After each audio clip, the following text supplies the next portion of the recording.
Our mission is to serve the community.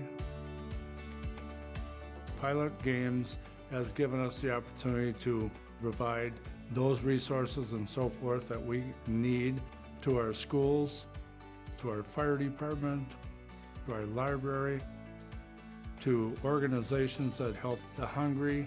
All of those are all made possible by the Pilot Games organization.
There it is.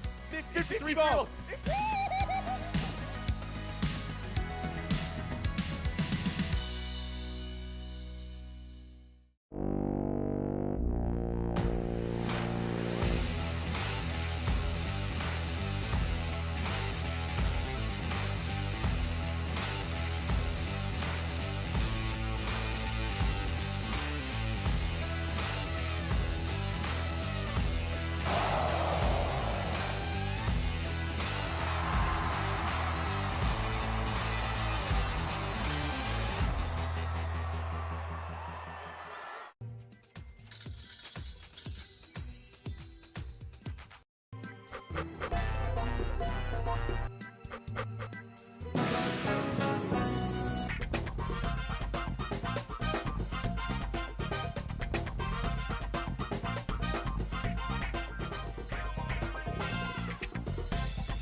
Ledge Amphitheater in White Park, Minnesota.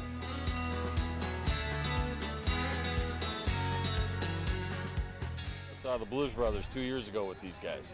Blues Brothers 2 years ago was a lot of fun. Prior to that, it was the Beach Boys, and with John Stamos, it was awesome. I have never been to a PyCon event before.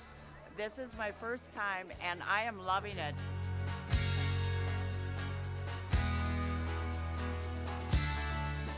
Yeah, this is incredible. We pulled in, parked, got some free beers, amazing free food. Famous Days!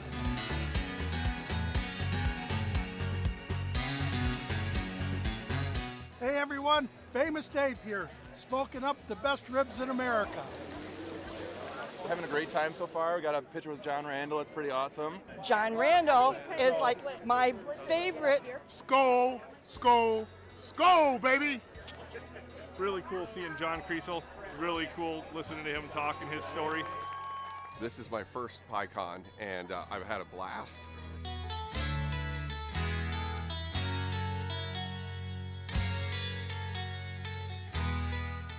Willie is my favorite. I'm excited for Willie Nelson. I grew up listening to Willie Nelson my whole life. Willie Nelson. Willie Nelson!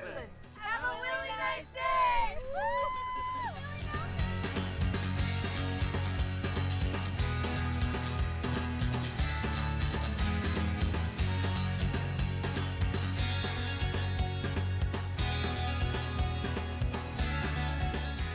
The entertainment, the people watching, cocktails, t-shirts, drink and eat and be with everybody. Fabulous experience. Either way, I don't know why you would miss this. That's all I gotta say. He said we're making sure to come every year. Get your butt here, man. Get your butt here.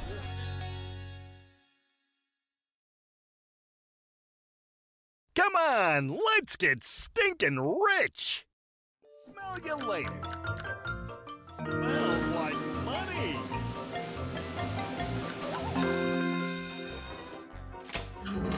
Five free plays awarded!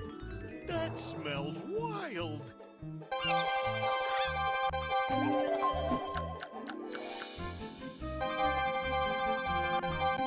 It doesn't get any better than that! Smells like a big one!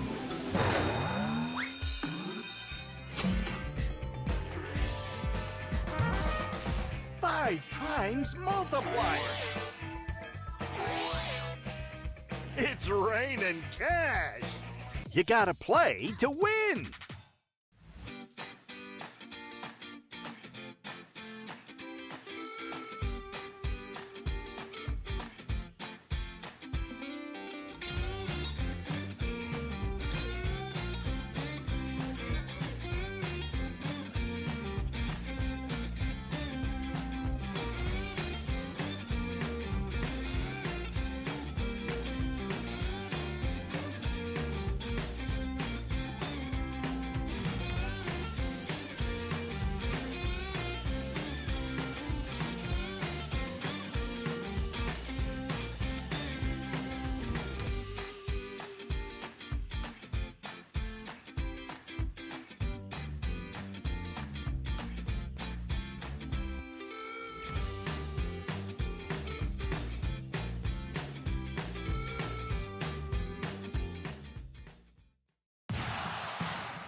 Our mission is to serve the community.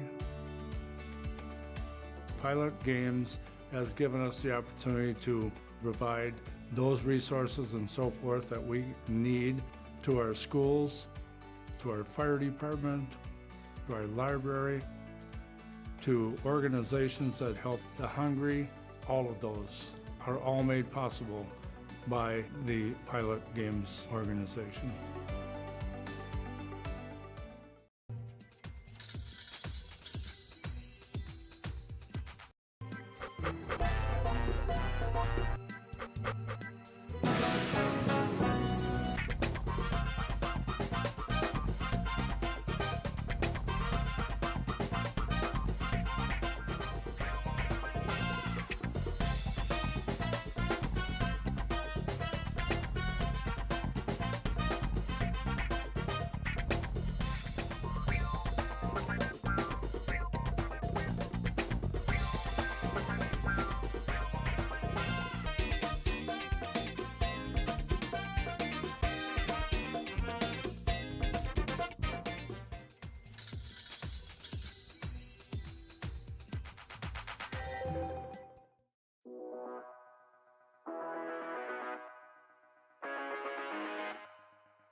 There it is.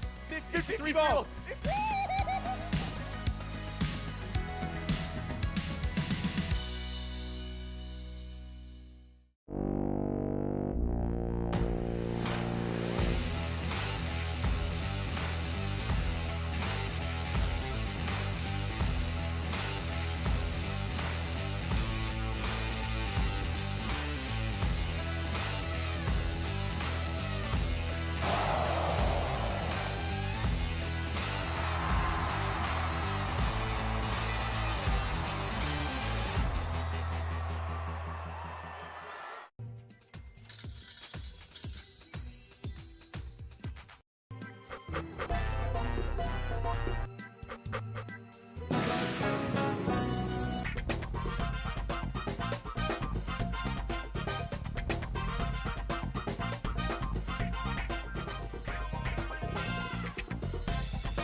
We're at the Ledge Amphitheater in White Park, Minnesota.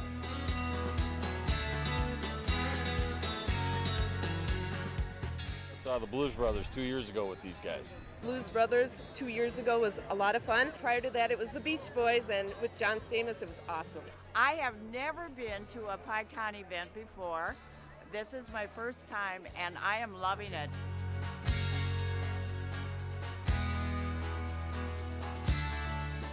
Yeah, this is incredible. We pulled in, parked, got some free beers, amazing free food. Famous Days!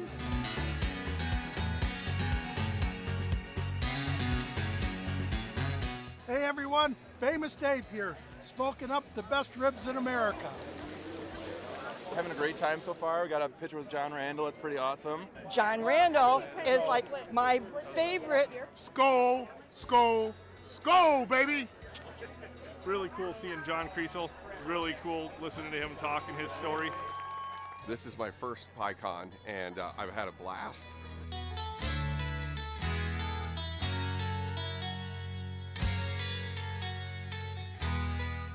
Willie is my favorite. I'm excited for Willie Nelson. I grew up listening to Willie Nelson my whole life. Willie Nelson. Willie Nelson. Have a really nice day!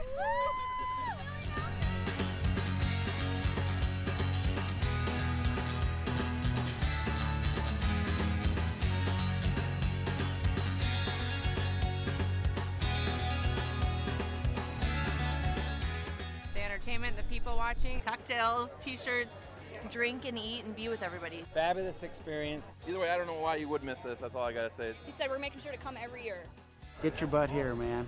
Get your butt here.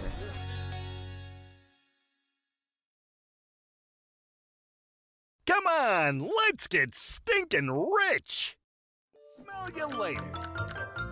Smells like money!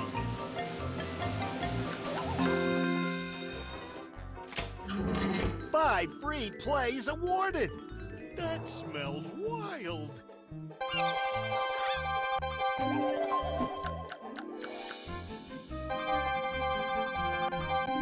It doesn't get any better than that!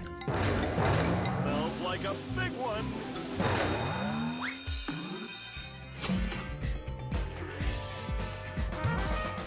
Five times multiplier! It's raining cash! You gotta play to win!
Our mission is to serve the community. Pilot Games has given us the opportunity to provide those resources and so forth that we need to our schools, to our fire department, to our library, to organizations that help the hungry. All of those are all made possible by the Pilot Games organization.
There it is. 53 balls.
We're at the Ledge Amphitheater in White Park, Minnesota.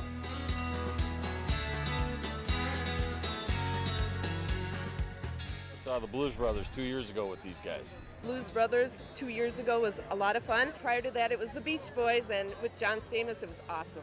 I have never been to a PyCon event before. This is my first time, and I am loving it.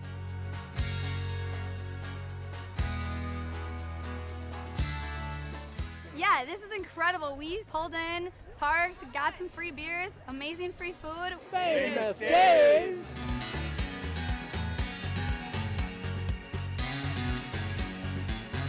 Hey everyone, Famous Dave here, smoking up the best ribs in America.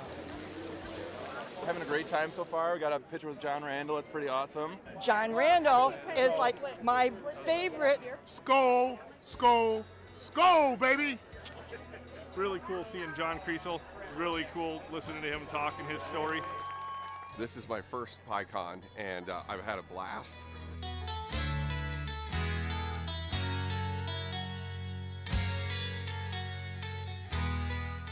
Willie is my favorite. I'm excited for Willie Nelson.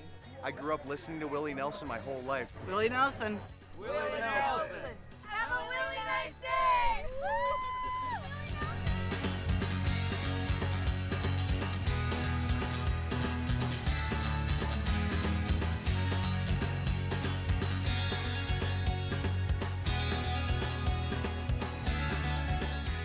The entertainment, the people watching, cocktails, t-shirts.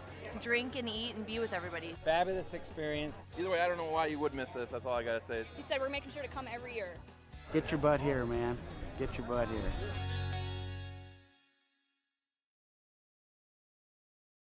Come on, let's get stinking rich! Smell you later. Smells like money!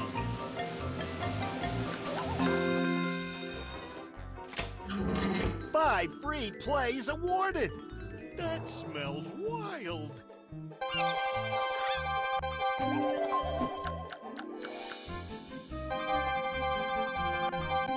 It doesn't get any better than that!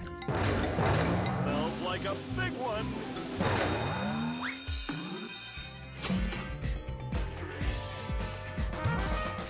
Five times multiplier! It's raining cash! You gotta play to win!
Come on, let's get stinking rich! Hey everybody, how's it going? And welcome to, of course, some happy hour broadcast action. I'm one of your co-hosts, John, and this is the other co-host, Will. That's right, and we are already rolling on this first game of Lucky 4 Bingo, but we are falling past the the mega jackpot, and we got the major jackpot ahead of us, falling out of that one, going on to the mini jackpot. Let's take a look, see if we can get a chance. Falling out of the race for that one too, but we still got that must go of $5 ahead of us to get after, so definitely continue to try and win that one. In the meantime, we are live right now on Pilot TV, the Pilot Player Connect app, pilotgames.com/PilotTV, YouTube Live, and on the Twitch app too. Our channel name on both of those places is MegaSota. But of course, we've been sending out a lot of those brand new Pilot TVs to a lot of new locations. Oh yeah, and these are the locations that are just getting them installed recently. We got Forrester's Dugout, Quinny's Sports Bar and Grill, Casey's Saloon, Clarissa Muni, Municipal Liquor Store Millerville, Nelson's Riverside Sports Bar, American Legion St. Peter, the Bar Le Sueur. But before we get into it, we got Pepper winning $5 over at VFW East St. Cloud. And our 4 lucky numbers are going to be 4, 15, 63, and 75, meaning those games 4 and 15 are going to be lucky, a little bit extra lucky for you guys. Definitely some awesome stuff. But continuing with these locations that got these awesome Pilot TVs, we also had American Legion St. Peter, the Bar Le Sueur, Mac Green Mill Bar, Henderson Roadhouse, Nelson's Belle Plaine, as well as Johan Sports Bar 2. Congratulations to all those locations getting those shiny new Pilot TVs. Wish you guys a little bit of extra luck on all these games of Game Day Bingo ahead of us. Awesome stuff. But of course, we do have some jackpots to get into because we are now 31 jackpots for the rolling week and 514 jackpots for all of Season 12. It's been pretty busy this season, so definitely hope we can continue it. But starting it off from yesterday, it was a wobbly punt over at Brian's Bar and Grill, taking away $867. Nice job to you. But and then up next, it was Koch over at Birdie Golf, taking away $13,499, which is an insane jackpot. Nice job to those two players yesterday, taking away that prize, or those prizes, I mean.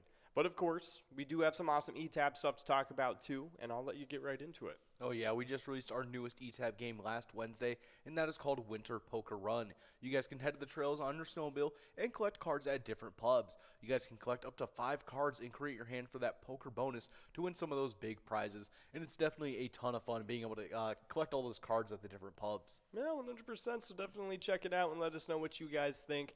In the meantime, though, we do have this first game to get into, only about 2 minutes away. We got that minor at $12 and 52 balls or less to win to start. That major is at $1,000 and 48 balls or less to win. And the mega jackpot is right at 10 grand and 45 balls or less to win, which is all looking pretty good. Hopefully we can get these prizes rolling on and getting bigger as we play through the night. But we are starting off with these ones on the very first game. So definitely some good stuff going on, but if you want to keep updated with all the big jackpots and all the new eTap games that come out, give us a like and follow on our Facebook page. Search up Pilot Games and you will see our logo. That way you can see those weekly bingo schedules, event details and reminders, big progressives, player pictures, and a lot more than that too. You can also click the website link on our Facebook to see our link tree. It has links to bar locations, other social medias, and a lot more than that too. So let me check it out. And of course, do not be afraid to contact us if you need any more info that you can't quite find on the Facebook. But we do have a lot of stuff in store for this week and every day of this week, and we start off every day with some lunch hour bingo, which is always a lot of fun. It is that Vikings bingo, the 25-cent cards. We run those from 12 to 1 p.m., and you get 10 games of Vikings bingo to try and get a chance at a jackpot that is always available at 52 balls or less to win. Right after that, from 1 to 4 p.m., we have Game Day Bingo starting it off with the 50-cent cards. The minor, major, and mega are all available to start the day off. And of course, it's all the same progressives. They transfer into this happy hour bingo. So it's some good stuff going on with that. But of course, that is what we're doing right now. We got a whole lot of happy hour bingo to get into.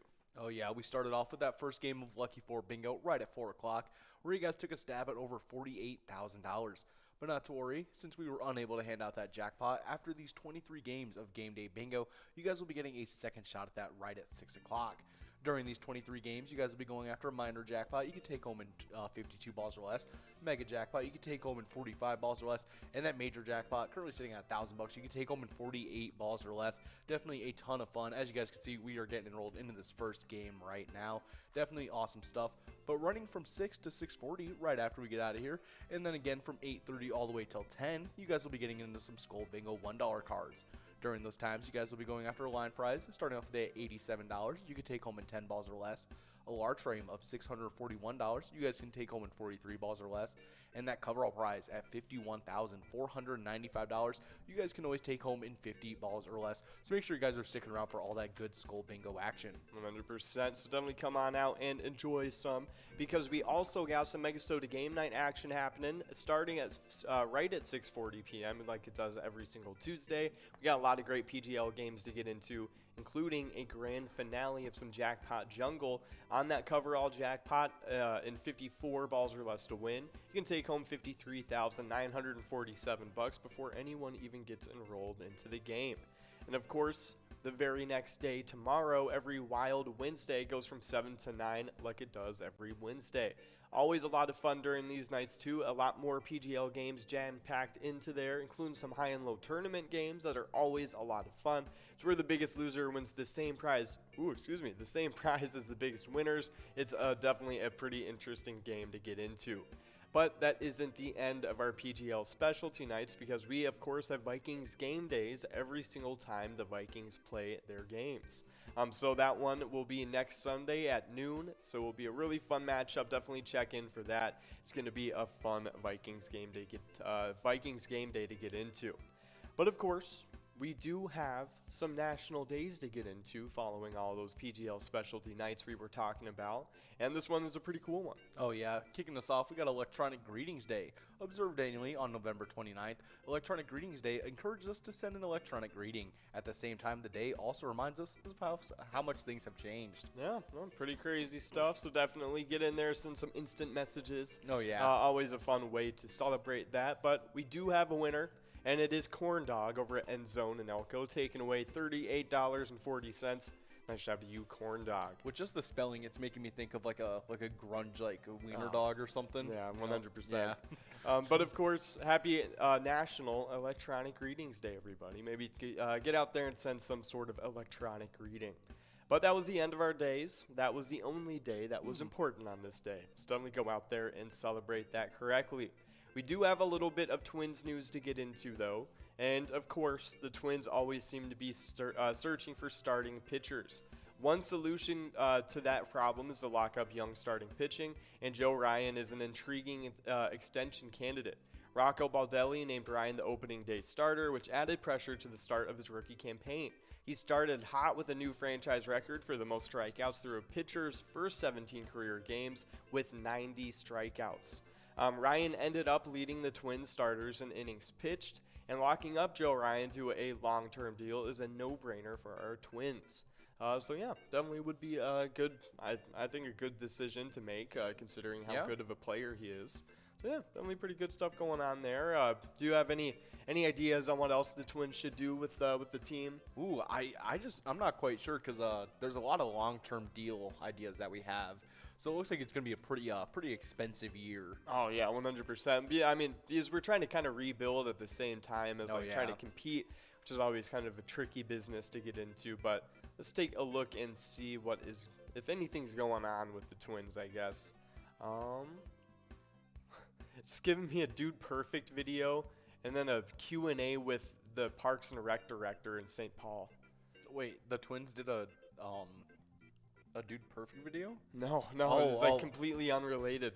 Oh, that's what popped up. Yeah, no, Dude Perfect video. Yeah, it's just what popped up. I don't even know. I tried to look up Minnesota Twins news, and you just get like an inspirational music with the trick shots. Yeah. Oh, that's very interesting.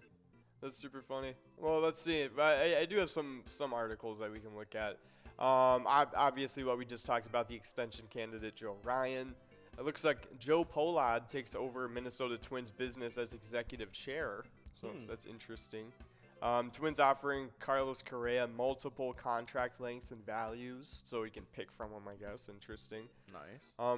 Apparently the new Twins jerseys are shockingly expensive. That's interesting. Really? Yeah, I mean, I guess they are kind of like, there's a couple throwback ones, I think, and a couple, like, pretty popular ones, so, I don't know. Maybe they just got some cool ones coming up this year. True, and I guess, like, maybe they never made them before, so it's kind of like a brand new stock. Yeah. Yeah, I don't know, though. That's Maybe, like, the interesting. material they use? I don't know. Who knows? Yeah, and then Julia Roberts celebrates her twins' birthdays. Phineas and Hazel. She really missed out on that one. Yeah. Yeah, well, She it had was half of before. it right. It was before it came out, though. Phineas and Ferb? Yeah, 18 years ago. Oh, yeah, still. Yeah. She should have known. Should have known. Should have known. Yeah. Exactly. I thought she was supposed to be a trendsetter. For real. Yeah. No, Phineas and Ferb should have done it. But of course, the Twins, they are, of course, searching for that starting pitching. Hopefully they can find some more people so Joe Ryan is not all alone out there. But as you guys know, we here at Pilot Games have teamed up with the Minnesota Twins. You can play the eTab game Twins Win today wherever Pilot Games are played. And speaking of the Twins, we do have the Twiking Zone to get into. It is half of the year Twins Bingo, and it is Vikings Bingo right now because it is kind of the football time of the year. And getting into it, though, it is the Twiking Zone standings. It's what you guys earn points for every single day from 12 to 1 for the lunch hour bingo. I'll let you get into the player side of things because it's starting to look pretty crazy. Oh, yeah. Kicking things off in 10th place, we have Red over at American Legion Fridley, currently sitting with 113,000 points. With 122,000 points in 9th, we have Caribou over at Cooper's Restaurant. 8th place is T-Bone over at Poppers with 142,000 points.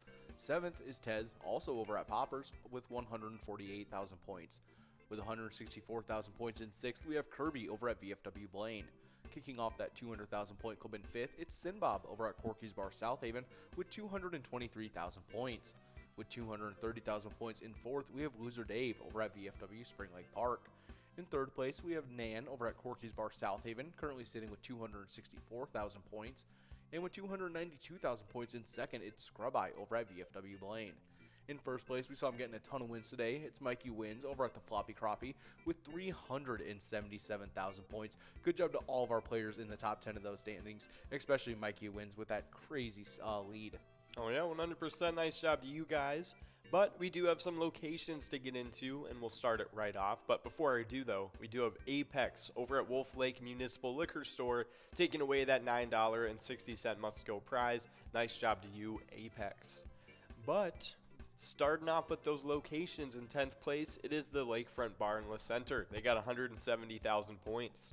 In 9th place, we got Steve-O's and Crystal with 175,000 points. In 8th place, it's Halfley's Bar in Richmond with 184,000 points. In 7th place, we got Carboni's Pizza, CR Billiards with 209,000 points. In 6th place, we got Our Place on 3rd and Faribault with 316,000 points. In 5th place, we got VFW Blaine with 345,000 points. In 4th place, we got Poppers in Virginia with 456,000 points. 3rd place is Corky's Bar in South Haven with 490,000 points. 2nd place is American Legion Fridley with 586,000 points. And then in the league of their own, in 1st place, it's VFW Spring Lake Park with 681,000 points. So nice job to everybody making it into the top 10 player and location-wise. You guys are all doing pretty good in the Twiking Zone. But you may want to take a quick break from some of the bingo games you're playing to get into the eTab games that we got, because Pilot Games has over 70 different charitable eTab games that you guys can play at any time to win huge prizes up to $1,500. All of these games have small bets between 50 cents and $5 and awesome bonus and free play rounds too. So definitely check them out. They're always a lot of fun. Right now we're listening to Cash Chaos, which is pretty fun. It's kind of like based off of like a cool arcade game on like a little retro computer. So definitely check it out. It's a pretty cool one. But what would be an eTab game you would want to highlight? Ooh, I'm going to go with Martian Invasion. I feel like we see a lot of like big jackpots go out. Yeah, no, 100%. Yeah. I like Martian Invasion a lot. I think right now I would probably highlight, I don't know, Bounty Hunter. Bounty Hunter is a pretty good one. It was a recent one that just came out, and of course, I know a lot of people like those new ones, so check that one out. It is always a lot of fun, but we have over 70 different ones, so feel free to make your own choices. But we do have some music history to get into, and we got some pretty good stuff. Starting it off in 1975, we have Queen's Bohemian Rhapsody. It hits #1 in the UK and stays for a record 9 weeks. In America, it becomes the group's first top 10 hit when it peaks at number 9 on April 24th in 1976. Yeah. Pretty cool And then stuff. it didn't do higher than that until 1992. That's right. Wayne's World. Wayne's World. Wayne's World. Party Oh, time. man. Well, another reason to thank Wayne's World. Oh, no, Yeah. no. It's great. Wait, I need to rewatch that. But it's like it's Yeah. not on any streaming platform. No, you I know think it's what? like on Peacock or something. That is, it might be. I actually just saw something else that randomly like popped up in my head, and I was like, man, I gotta watch this soon. Hoodwinked. Oh, I totally forgot. That was like a Cartoon Network like special. Was Like- it? Like it was like a Cartoon Network like movie. Yeah. That oh man, That needs to be on I streaming forgot about that. services. Yeah, that was a funny one. Yeah. But then the second one that came out kind of sucked. I didn't even know there was a second until I started think looking there's for the like first one. I think there's like a second and a third. Yeah, I Yeah, saw it- the second one on the streaming service, and I was like, why would I want to watch that? No. Why would you just have Hoodwink 2 and not the first one? I feel like it'd be more beneficial to have the first but not the second. I agree. You know, Yeah. It's probably just like way cheaper. Oh, yeah. Yeah, that makes it's a like lot $5 sense. bucks versus like the first one being like $5,000. Oh, yeah. But it looks like it might be on Prime Video, but you probably have to rent it. To be Oh, you honest. probably do. Yeah. Oh, that's unfortunate. It's one of those things where it's like they kind of want you to buy the DVD. You know what I mean? Yeah. It's always so sad. Yeah, it's unfortunate. But of course, we do have another little tidbit of music history to get into, and this one is pretty fun. Oh, yeah. But, yeah, you can only rent Wayne's World. That's tough. So sad. But next up in music history, in 1986, we have You Give Love a Bad Name by Bon Jovi. Goes to number 1 in the U.S., giving the group their first big hit. Sweet. Wow. Crazy. Yeah, no, Bon Jovi. I like Bon Jovi, to be honest. I feel like me and Ian had a little bit of a disagreement between this song and Dead or Alive. That was, Oh. but see, Dead or Alive is better because of Deadliest Catch. No, Dead or Alive is better because of that one scene in Scooby-Doo. Scooby-Doo. I should have used that. Yeah. I could have used that as an argument. Yeah, no, you I was could've. just thinking about Deadliest Catch. That with all those probably would have crabs. convinced Ian more. Just watching. But we do have KGS over at Carboni's taking away that must go of, oh, no, not the must go. Ooh. The minor of $46.70 and 56 spots. That's 52 balls. Wow, that was good. Yeah, that's Definitely awesome stuff. That's pretty crazy. Well, maybe we can get that must go out as well. It's a little bit bigger because it did not go out last round. So definitely try and get enrolled again, and we can get this major, minor, and mega all rolling and growing as we get further into the games. But yeah, no, Dead or Alive. Yeah, Deadliest Catch is a good one. I always forget that was It's because like it's so funny hearing the theme, and then you're just like watching a boat crash over. Yep. And then they're like pulling up a bunch of crabs out of a crate. It's Full such a of Dead good or show, Alive though. playing in the background. Oh man, it's such a good show. But like I remember my mom had like a DVD Blu-ray set, like of just like I think the first like 3 or 4 seasons or something. Oh Yeah, it man, was when people great. actually used to own like the TV shows. It was awesome. Yeah, it was like, awesome to be honest. My brother still has like the entirety of Band of Brothers on Oh VHS. wow, that's a big one. Yeah. I remember my sister has a pretty decent amount of NCIS on DVD. Wow. Yeah, no, it's because like the greatest parts of NCIS is like season 8 and everything before that. You know what I mean? Yeah. And it's just like Oh, NCIS was so good. It was fun to watch when it was coming out, to be Yeah. honest. But let's take a look. We got Bon Jovi. I looked up some of his greatest hits. Or you some can of get the his. vinyl at Walmart. Looks like there's some sales on because it was just Cyber Monday or whatever. Oh yeah, that's cool. And yeah, Cyber Monday doesn't even happen on Monday. It's like the week before and the week after Thanksgiving. It's like a whole thing now. Yeah, they It's make kinda it a great. whole like event, like kind of Yeah. like holiday like area. It's always just on sale. Yeah. Let's take. Okay, we can just look at the greatest hits album, I guess. Yeah, let's see what they declared as the greatest Okay. hits. Living on a Prayer, You Give Love a Bad Yep. Name, It's My Life, Have a Nice Day, Wanted Dead or Alive is number 5, Bad Medicine, We Weren't Born to Follow, I'll Be There for You, Born to Be My Baby, Blaze of Glory with the John Bon Jovi solo, Who Says You Can't Go Home, the country version with Jennifer Nettles. Interesting. It's funny. Lay Your Hands on Me, Always, Run Away, What Do You Got, and No Apologies. So you got what?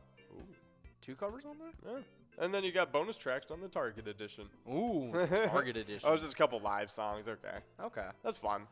That's pretty cool. Yeah. Well, definitely check it out, I guess, because it is it was the day in history for. Okay, You Give Love a Bad Name came out and went number 1 in the U.S. So, hey, pretty cool stuff. Yeah. Congrats to Bon Jovi for getting your first hit on this day. Oh, yeah. But, of course, we do have a little bit of PGL stuff to get into. And please sign up at pgl.world if you want to become a member of our league. All of those PGL players compete for points and have access to insider information, including a monthly newsletter that has a lot of great stuff in it. So check it out today. And, of course, we have a brand new list of PGL members to get into, and I'll let you dig right into them. Oh, yeah. Kicking us off, we have Davey, Digger, SA Jump, Rosebud, Dirty Curd, the 2220, Dog, Butch. We also got Lisa, F79, Brad 6, Thick Smoke, and Mike M. Congratulations to all those players getting signed up at the PGL, and hopefully we can see you guys get on those PGL standings. 100%. I think my favorite names is Brad 6 and Thick Smoke. I think mine is Thick Smoke. Yeah, because it reminds me of the character from the Hunter x Hunter show. The dude with the pipe. Oh, and he could make like smoke ninjas. Oh my gosh, Yep. I forgot about that guy. Yeah, he was awesome. He was a G. Yeah, he was. So yeah, that's what you remind me of. And he was like awesome. He was like this huge dude too. And he lived through that. Yeah. Oh yeah. No. Oh, yeah, so he made it. I think he's on the boat. Yeah. Oh, I wouldn't be surprised about that at all. Yeah. He's like a very prominent figure. Yeah, he is now. That'd be interesting. Yeah, Fun to watch. 100%. So yeah, no, those are my two favorite names. So hopefully you guys getting a couple extra little tidbits of luck out there on the Pilot Games universe. But we do have a little bit of e-tip board stuff to talk about. So once you sign up for pgl.world, you can download the Pilot Player Connect app. And on there, you can watch the stream, keep up with the games if you're not in the bar, and you can even chat with other players across Minnesota, which is always a lot of fun. And you can also get on those sports squares and choose your 5 squares for the Vikings versus Jets on Sunday, December 4th.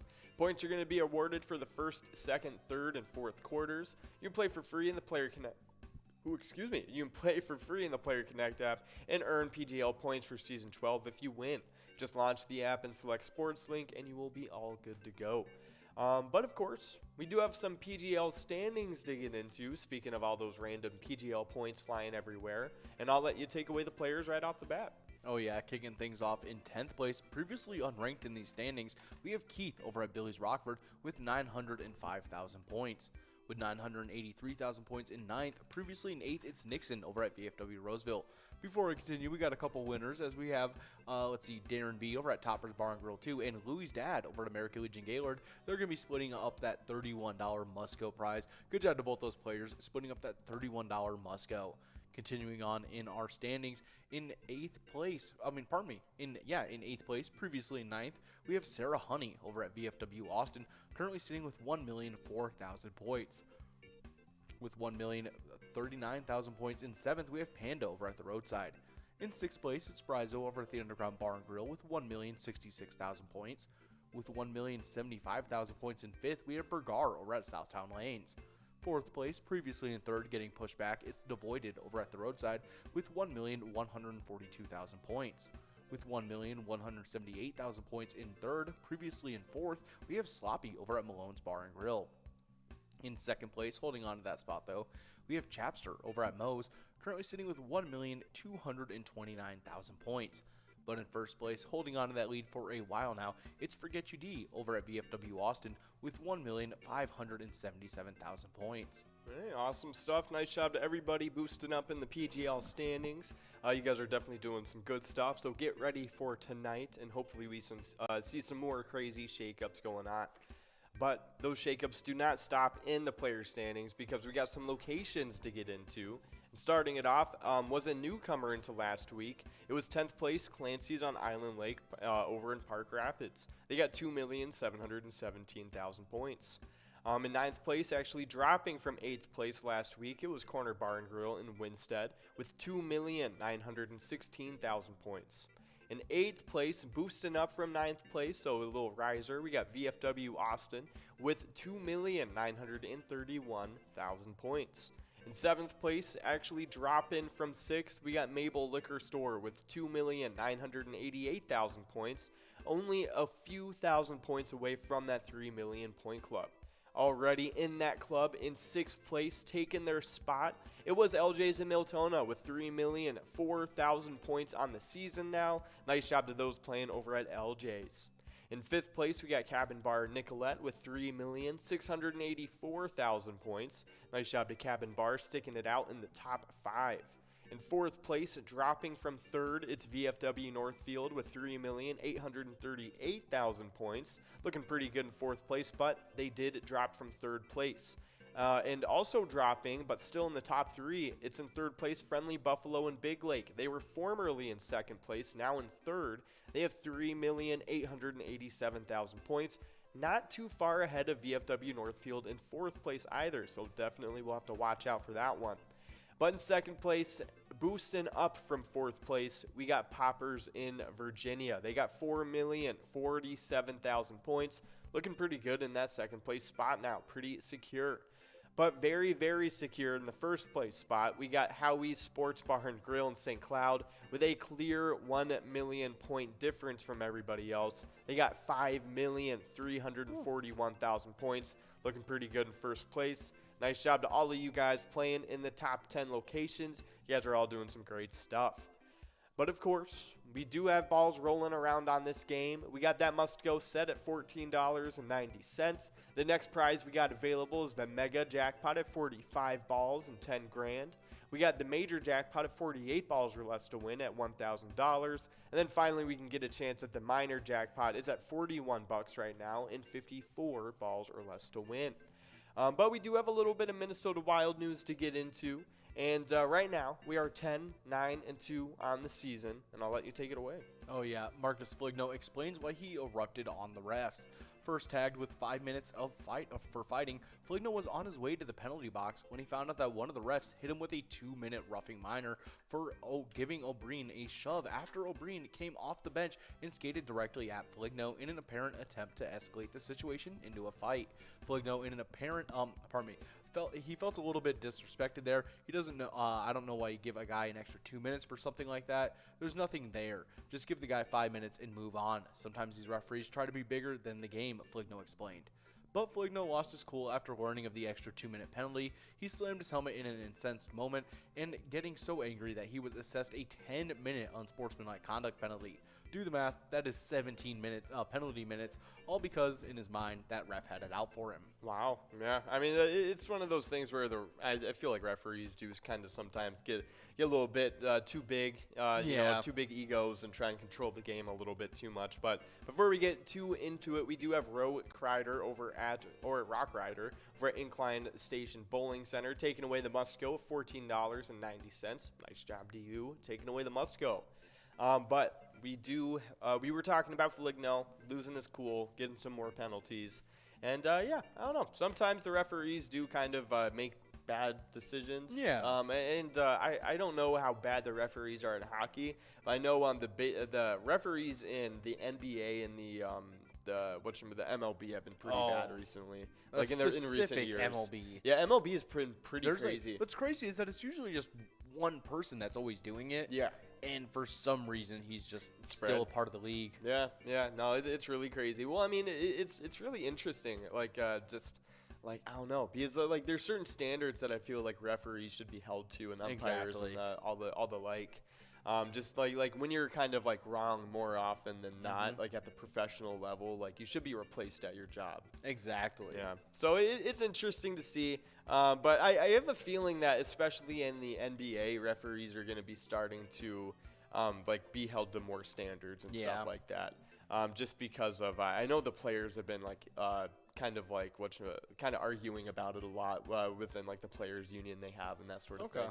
So yeah, it's interesting to see, and but I don't know what the situation is with like NHL referees, to be honest. Yeah. If they have like any like kind of issues with the referees or kind of reffing being a rampant problem. But yeah, I don't know. Oh yeah, are you looking at Marcus Foligno versus ref? I was gonna get the round by round. Yeah, that's what I want. I was gonna see if we could get the minutes on it or something. That's so funny.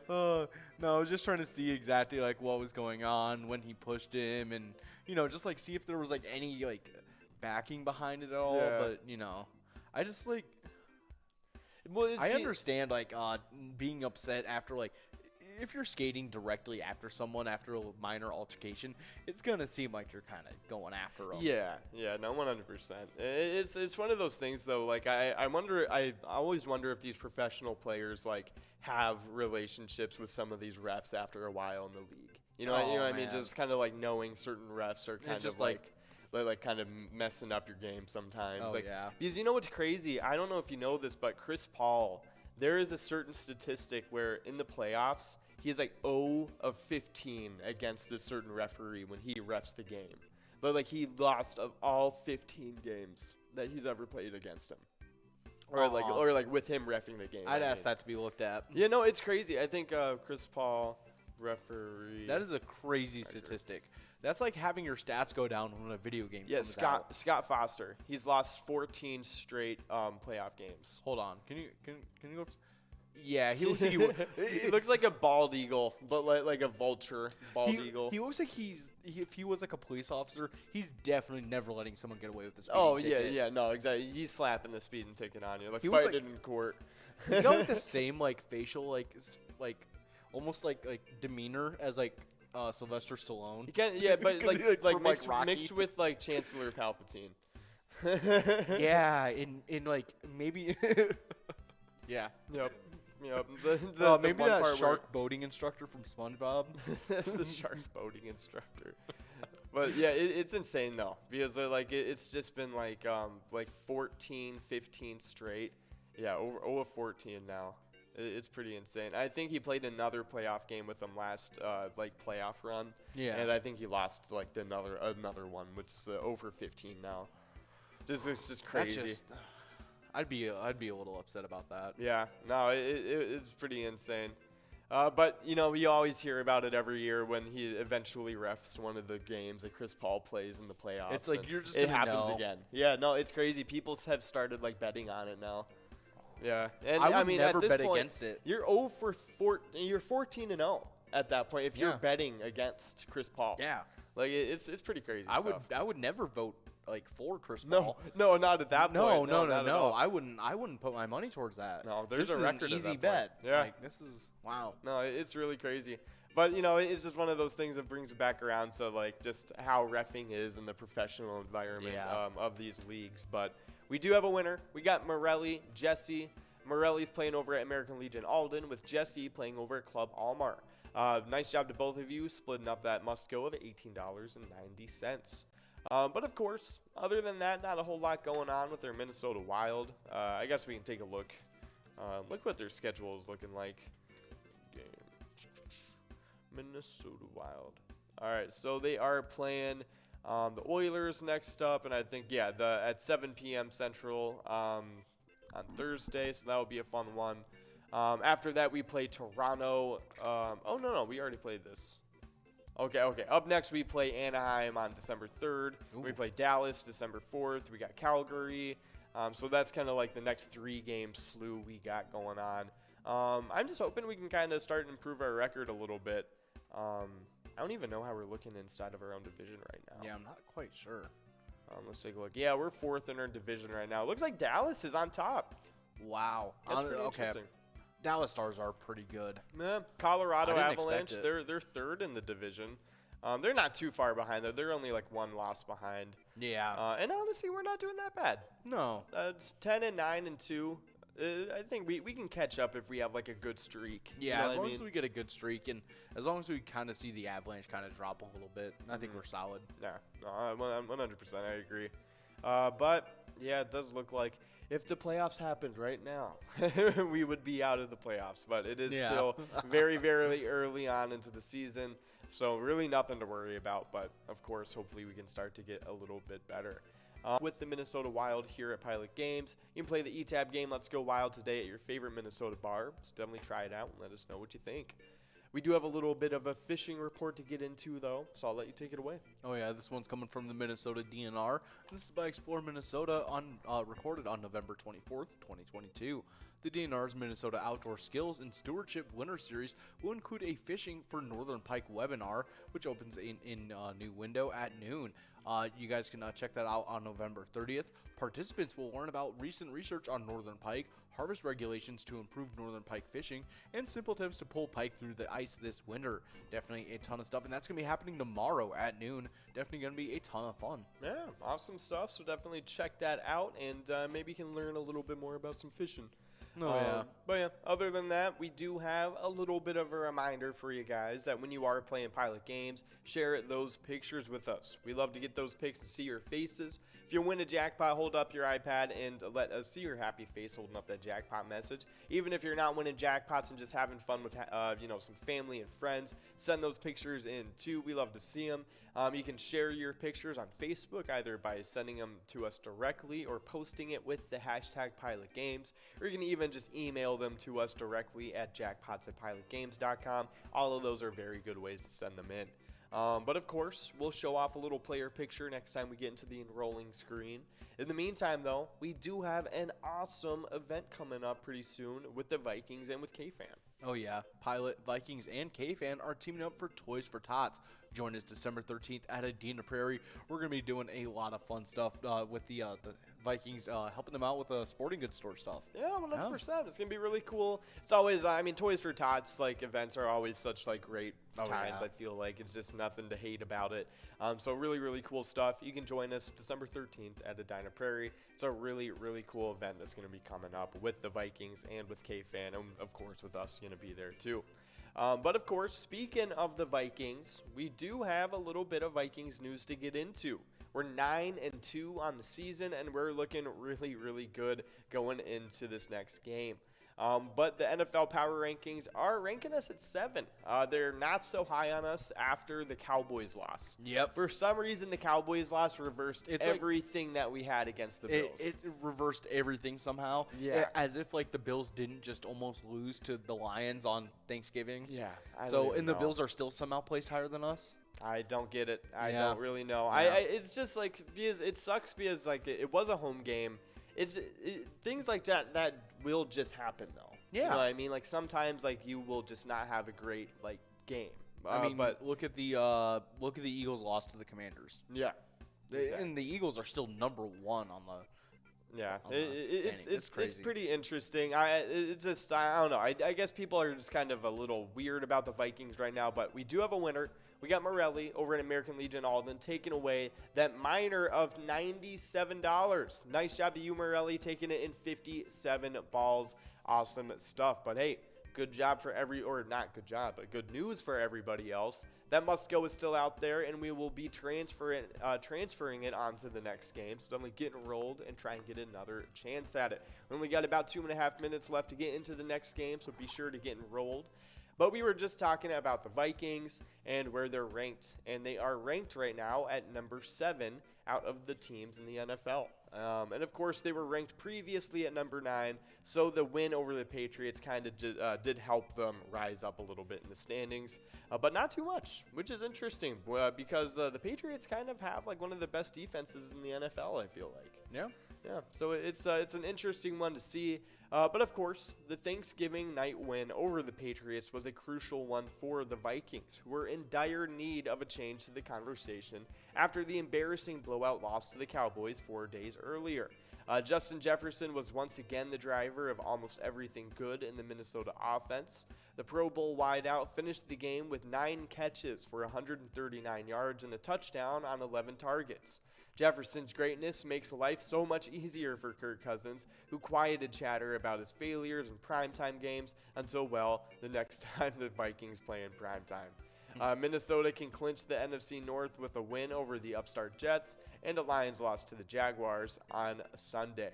That'd be awesome to see. I don't know, the Lions, I don't want to see them lose quite yet. I feel like I want to see them kind of continue their little playoff run, as long as they don't get the the NFC North, obviously, which is not going to happen. I think we would have to lose every game from now to the end of the season, and they would have to win every game. I think that's how it would have to work. So, interesting stuff, but probably not going to happen. But we pretty much have the NFC North in our hands right now, which is always really, really cool. Really cool achievement for the Vikings to have. But until then, we do have that next game against the Jets at 12 p.m. on Sunday. So it's going to be a pretty fun one. But of course, do you have any Vikings news? No, I was looking up the power rankings, and I was trying to look at the people that were above us. And then I was also thinking about, do you think the Lions will be losing to the Jaguars? I don't know. I mean, like, they're both, like, kind of somewhat similar, like, level teams, to be honest. The Jaguars are pretty, like, okay, but, like, they're not good. And, like, it's kind of the same thing with the Lions. I feel like the Jaguars might even have, like, somewhat of a better defense than us. Maybe more of a consistent offense. But yeah, I don't know. I think they're kind of just that's a pretty toss-up matchup to me, to be honest. Oh, yeah. So, let's see. We have, okay. ESPN has us at number 6. Yeah, I was actually trying to find who placed us at 7th. NFL, I think. Was it NFL? Okay, so that's an actual, okay. Let's see. Well, ESPN is a pretty good one, too. Yeah, so we'll do the NFL power rankings. Sweet. Okay, so above us in the NFL power rankings, we had 6th Miami Dolphins. Okay. In 5th, Buffalo Bills. Okay. 4th, we had the Cowboys. Okay. In 3rd, they put the San Francisco 49ers, who are 7-4. That's pretty crazy. Yeah. The people are really high up on the 49ers, though, right now. And because actually, of the Christian McCaffrey edition. And in the last power rankings, the one on ESPN, it said realistic expectation. It said going to the Super Bowl. Wow, for the 49ers. Yeah, on That's ESPN. Crazy. That really was crazy. That was their guess. Wow. And let's see. Number 2, we still have the Kansas City Chiefs. And obviously, number 1 still is going to be the Philadelphia Eagles. Honestly, like I feel like the Chiefs should be number 1 right now. I just feel like they have the best offense in the league, and that's a whole lot. Like, if you look at who they lost against, too, like, compared to... Yeah. Man, it's one of those things that they've had such good games. Yeah. And I think they're actually averaging the most points in the league, like, by a pretty decent margin. Yeah, they have some pretty good leads, too, on most of the games that they're winning, too. Yeah. I mean, they just score points. Yeah. They're really good at what they do. But I think we had a comment pop up on the whatchamacallit from what's the Pilot Player Connect app. Oh, so that's awesome. Maybe we can have Ben check in on the stream and let us know. Because we were looking at the power rankings. Oh, yeah. But maybe somebody had a little opinion on the power ranking stuff. But oh, yeah. Yeah, I don't know. It's interesting that they have the 49ers going to the Super Bowl. And have them at 3rd at anything else. I mean, they do have an extremely talented team, so it's kind of hard, especially with Jimmy Garoppolo playing at the level he has been playing. Yeah, Garoppolo's been doing crazy. I don't know. It is an interesting one. I think that they definitely do deserve to be like a top 10 team. I just don't know how much better they are than the Vikings. Yeah. You know what I mean? But we do have a winner. We got Shorty over at Mainline Bar and John H over at Eagles, Albert Lee. Both of them splitting up that $52.90 must-go prize. Nice job to you guys. That is a pretty good must-go to take away. But, of course... Oh, Ian Ruggles checking in, saying Vikings to the Super Bowl. Yeah, awesome stuff. But I don't know. I hope, to be honest. I think that the Vikings would probably be one of the more fun teams to see in the Super Bowl. That would be such a blast to watch. Yeah. No, I agree. I think the most fun matchup might be like Vikings and Chiefs. I think that would be a really crazy matchup to see.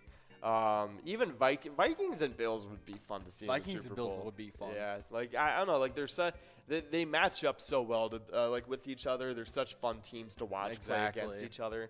So yeah, that would be a really cool matchup. that Bills Detroit game was fun to watch. Yeah. No, I mean Detroit is always a fun team to watch, to be honest, because like they're always kind of like that spark plug where it's like at any point they can just like score 3 touchdowns in a row.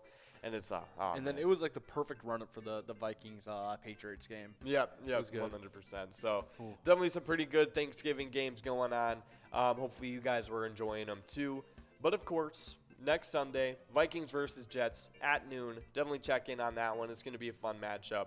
But we do have a little partnership going on with the Minnesota Vikings for a few games we have here at Pilot Games. But the E-Tab game is always a lot of fun. It's Vikings victory. You can pick out a letter in the skull bonus to win some big prizes. So definitely check in and let us know how you feel about it. And of course, we do have some celebrity birthdays to get into. And we got some pretty awesome ones starting us off, and I'll let you start it. Oh, yeah. Born in 1898, we got C.S. Lewis, British author, known for writing a little book series known as the Chronicles of Narnia. Oh. Just a little book series, nothing major or like importantly, like important. Yep. No, 100%. Yeah, pretty cool stuff. Happy birthday, I guess. But yeah, no, it was really funny. I actually had a book. It was part of a series, but I only ever read the first book, and it was about like there was multiple. Like you found out at the end of the book who they were, but all the protagonists were like classic writers of that time of like around World War I. Like C.S. Lewis, J.R. Tolkien was in it too. Oh, Ian Ruggles, he's saying check in on the Player Connect and let us know where you are. Oh, Definitely yeah. do Send so. in your comments, you guys. That's We love right. to see him on that Player Connect app. 100%. Maybe you can even get a chance and talk to Ian a little bit. Yeah, 100%. But, of course, we were talking about some random stuff. That book had C.S. Lewis, John whatchamacallit, J.R. Tolkien. And there's a few other random people. I think it was called the Here There Be Dragons or something. Book. Let me take a look. And no, this is the book. And there's like a few, I think like 2 or 3 more books or something like that. There might only be 2. Let's see. And then Charles Dickens. Oh, that's fun. Yeah, no, it was really fun. But yeah, really cool stuff. Happy birthday to C.S. Lewis, though, born in 1898. But of course, we do have another birthday happening up next, and it is in 1927. Vince Scully was born. He's an American sportscaster known for the Brooklyn and LA Dodgers from 1950 to 2016. Ford Frick Award in 1982, and he got the Lifetime Achievement Emmy Award in 1995. Wow. Yeah, pretty cool stuff. Happy birthday to Vince Scully, pretty iconic sportscaster born on this day. Oh, yeah, probably one of the most iconic, especially for baseball at least. Yeah, 100%. Pretty cool stuff. Happy birthday. But up next, we have a pretty iconic filmmaker. Oh, yeah, next up, born in 1954, we have Joel Coen, American filmmaker known for doing great movies such as Fargo, as well as No Country for Old Men. I will never look at a air compressor the same. Yeah, no, it's craziness. Mm-hmm. It's crazy. Whatchamacallit, isn't it the Coen brothers? They make the movies, and they have a pretty nice discography not discography, but kind of like resume. Like filmography, right? Yeah. And they have a ton on the list, right? They have some pretty good stuff. Here, let's see. I'll just look up Brothers movies. But we do have a winner on this game. Oh, yeah. We got Brioon over at Shooter Saloon and Eatery taking home that $18 Musco prize. Good job to you, Brioon, as that minor, major, and mega jackpots are going to be growing and rolling onto that next game. 100%. But some of the movies that they've directed, No Country for Old Men was the biggest one. Ballad of Buster Scruggs was a really fun one. I liked that one a lot. The first story was probably by far my favorite. Oh. Because it was just so good. Is that, yeah. I liked the one with James Franco was pretty funny. Yeah, too. No, that was a pretty good one. The first one. time. Yeah. And then the actual like Buster Scruggs part was good too. I thought that was pretty funny. Yeah, no, there were agree. just a ton of good parts in it. No, I think it was really good, like all of it. But like the first one was just so just good. Hit. The first one was just funny. Exactly. So that one was a really good movie. The Big Lebowski, that was a really big one, very iconic movie. Oh Brother, Where Art Thou? Super iconic as well. Their best one on the list. Yeah, no, I kind of agree, to be honest. It was a really, really good movie. How are you going to take like a concept of like the Odyssey and turn it into something like that? It's just it's really cool. 100%, I agree. But Fargo was another really, really good one. That was a fun movie as well. And all of these are very, very well known. Maybe not Ballad of Buster Scruggs as much, just because it's pretty new. Yeah, rather but I feel like a lot of people have kind of watched it by this point. Oh, yeah. But yeah, pretty cool stuff. Coen brothers are really cool, and on this day, it is Joel Coen's birthday. So really, really cool stuff. Happy birthday. But up next, we got, in 1959, Neil Broughton. He's an American NHL center from 1980 to 97. He won a U.S. Olympic gold in 1980, so he was part of that team against the Russians. That's pretty cool. Yeah. He was part of the Minnesota North Stars and the Dallas Stars and 3 other teams. Wow, that is awesome. Yeah, pretty cool. Man, that's a Minnesota legend right there. He got to hang out with Kurt Russell. Yeah, seriously. Yeah, no, that's awesome. I mean, that's a bragging right for sure. Exactly. I like to think that Kurt Russell was not only the actor for the movie, but also the real real coach. Yeah, I do too. That'd be awesome. Just like the mustache and like the hair he had for it. It's just great. It was perfect. Very 80s. Yep. But of course, happy birthday birthday to Neil Broughton. Definitely a cool birthday on this day. But up next, in 1960, we got Kathy Moriarty, American actress known for being in Raging Bull and Bless This House. And I think I know who this is. I think she's just a big actress. It's either that or they have a daughter? Yeah. Kathy Moriarty. Let's take a look. Children. No. Oh, no. No, because she married some other dude. Yeah. Interesting. I was thinking about the girl from Kick-Ass. Is that her last name? I don't know. She's in a lot of movies, though, Kathy Moriarty. Yeah. Interesting. Isn't the dude's name from Sherlock Moriarty, too? I think so. Yeah. That might be why it sounds so familiar. Yeah. I think so. Moriarty. Let's take a look. Oh, yeah. That's fine. Yeah. Who is Moriarty in Sherlock? Oh, yeah. It's investigative journals, like, popping up. Which Ben put up a message from the app. Okay, Ben, let's take a look at what pops up. Hopefully it's appropriate for stream. Oh, yeah, let's Producer hope. Ben. But, of course, we do have, well, happy birthday to Kathy Moriarty. That's pretty cool. Not the Sherlock villain, but just the actress. Up next, though, we do have a pretty big actor on this one. Oh, yeah. Next up, born in 1964, we got Don Cheadle, American actor known for works as, like, Boogie Nights, as well as the Ocean's Trilogy. Oh, okay. So Ben sent us in a message from the app that Ian put in. For some reason, we didn't see that one. Ah. Oh, it already popped up. We did miss it. Okay, we were talking about Sherlock too much. Oh, yeah. But Ian said he believes that we're the most complete team in the NFL when we're fully healthy. Yeah. As the Vikings. Yeah, no, I agree. can see that. Yeah, 100%. Because when we're fully healthy, our defense is just like that much better. Exactly. You know what I mean? So, yeah, I would agree with that. Oh, yeah. But, yeah, pretty cool stuff. Hopefully the Vikings just continue to do good. I feel, well, honestly, I kind of feel like the Jets might be a better team to play, like the better team now with Mike White at quarterback instead of Zach Wilson. Oh, yeah. But, see, if we win this, though, then people are just going to not like him at all. No, exactly, Yeah. exactly. It sucks. I hope he does good and it's just like a shootout. You know what I mean? Like That's it's what just I was like hoping for. Like a 27 to like 40 victory or something like that. That'd be a nice great. game. But of course, it is going to be this Sunday. It's going to be a fun noon game, and Kirk always does good on noon games, so I have no worries in my mind at all. But, hey, we do have a winner. It is Buys over at Duffy's Bar and Grill. No sale, taking away $23.20. Nice job to you. But, yeah, up next, it is Don Cheadle's birthday. Yeah. Born on this day, 1964. Boogie Nights, Ocean's Trilogy. Honestly, the whole Ocean's Trilogy was so good. They're great. Yeah. I think, honestly, I think I liked all of them. I forget the last two a little bit more, but the first one was really memorable. Yeah, the for first me. one is pretty easy to remember. Yeah. Everything that happens in. But the rest of them, it's kind of like remembering what happened in Rush Hour 2 versus Rush Hour 3. Yeah, very true. But it's That's a good then point. everyone knows exactly the plot of Rush Hour 1. Yeah. Yeah. And then the Rush Hour 2 and Rush Hour 3, it's like, oh, they're similar to Rush Hour 1, but the jokes are slightly different. Yep, yeah, but it's like there's different scenes in there. Oh, yeah. But whatchamacallit, Don Cheadle, he's a really good actor, to be honest. I love Don Cheadle. I liked when he took over as roadie. Yep.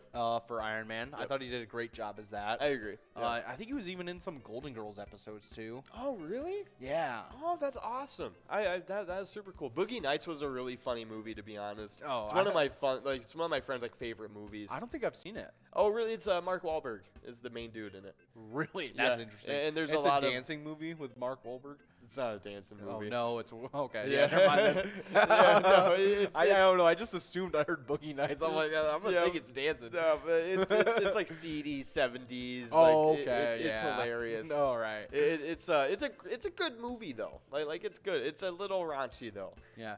He but was on the Fresh Prince of Bel-Air. oh, that's awesome. Wow, that's crazy. Okay, let's see. Oh, Golden Girls, yeah. Yeah. Yep. That is super Sequel. funny. Yeah, that's awesome. But Brooklyn's yeah, Finest. I he remember was that movie. he was in Rush Hour. That's funny. For some reason, he was When? in Rush Hour. He was in Volcano. What? That's hilarious.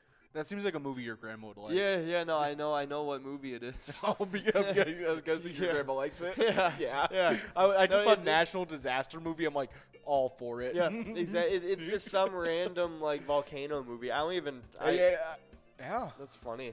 Let's see who else is in this. Tommy Lee Jones? I don't think that's the one with Dennis Quaid. No, it's one Tommy. Yes, I have. This is definitely a movie With she's Keith watched. David? Yep. Wow, that is okay. There's one with Dennis Quaid, I'm pretty sure. A Dennis Quaid volcano movie. That'd be one to watch. Volcano, Dennis Quaid. Was she a big fan of The Rookie? The one where he like becomes like a baseball pitcher in like his like 40s. Oh, I have no clue. I don't think so. That's funny though. Yeah, pretty cool stuff happening with that. Dennis Quaid. It must have been. Oh, it must have been because of this. The Day After Tomorrow is so good. The Day After Tomorrow is so good. I always forget that Jake Gyllenhaal is the kid in it. I always forget that Jake Gyllenhaal is the main like actor in it. Yeah. It's like hilarious. I watched it pretty recently again, and like I saw him and I was like, wow, that's Jake Gyllenhaal. I was like, I never recognized him as a kid. It's one of his best acting performances, to be honest. It's definitely up there with like Donnie Darko. Yeah. I think he was a better actor when he was younger. Yeah, he really was. Yeah. And then like, I don't know what I'm gonna have to take a gander real quick at Jake Gyllenhaal movies. Oh, just to see some of the younger movies he had going on. Yeah. He has a pretty decent like resume, to be honest. Yeah, he does, because like he's been in a ton of movies. And like clown it all you want, but Brokeback Mountain, like it was like critically well received. It was. Oh yeah. And then Prisoners, he was really good in Prisoners. I liked him in that. Let's see. Nightcrawler was a really critically well received one too. Nightcrawler it was a little boring something. for me. It was boring, and then it was just kind of hard watching the material sometimes. It was creepy. Yeah, very creepy movie. Yeah. I heard he's pretty good in Zodiac. I haven't seen too much of the movie. Zodiac was great. In Jarhead, he's a nutcase. Gotta love it. I think Jarhead was a movie I tried to watch and I just like kind of stopped. It's the Allstate guy is in it. Yeah. That's so funny. And then he was pretty good in End of Watch. That's a pretty like sad movie. I remember that. I did watch that movie. Yeah. Yeah. October Sky, classic. You probably had to read the book too. Yeah, literally. It was a good book actually. I liked it. A little eh. Yeah. It was a fun movie. Yeah. Like I say, Jake Gyllenhaal is just a better actor as a young person. He really is. I'm looking at like all of his younger roles and I'm like, yeah, definitely has. He was in Okja, and that was actually a pretty good movie. I haven't seen it yet. It's pretty fun. I remember when it was was it a documentary? Nope.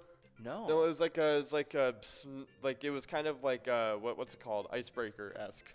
Okay. Is that what it was called? Icebreaker? Not Icebreaker. Snowpiercer. Snowpiercer. Yeah, Okay. Icebreaker.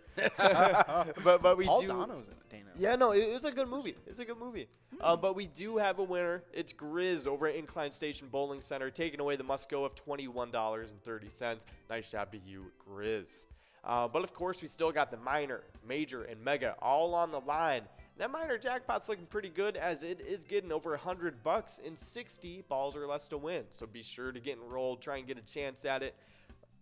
Ooh, but in the meantime, we were talking about the movie Okja, and it's like a Netflix original, I'm pretty sure. Whoa. Yeah. That's a.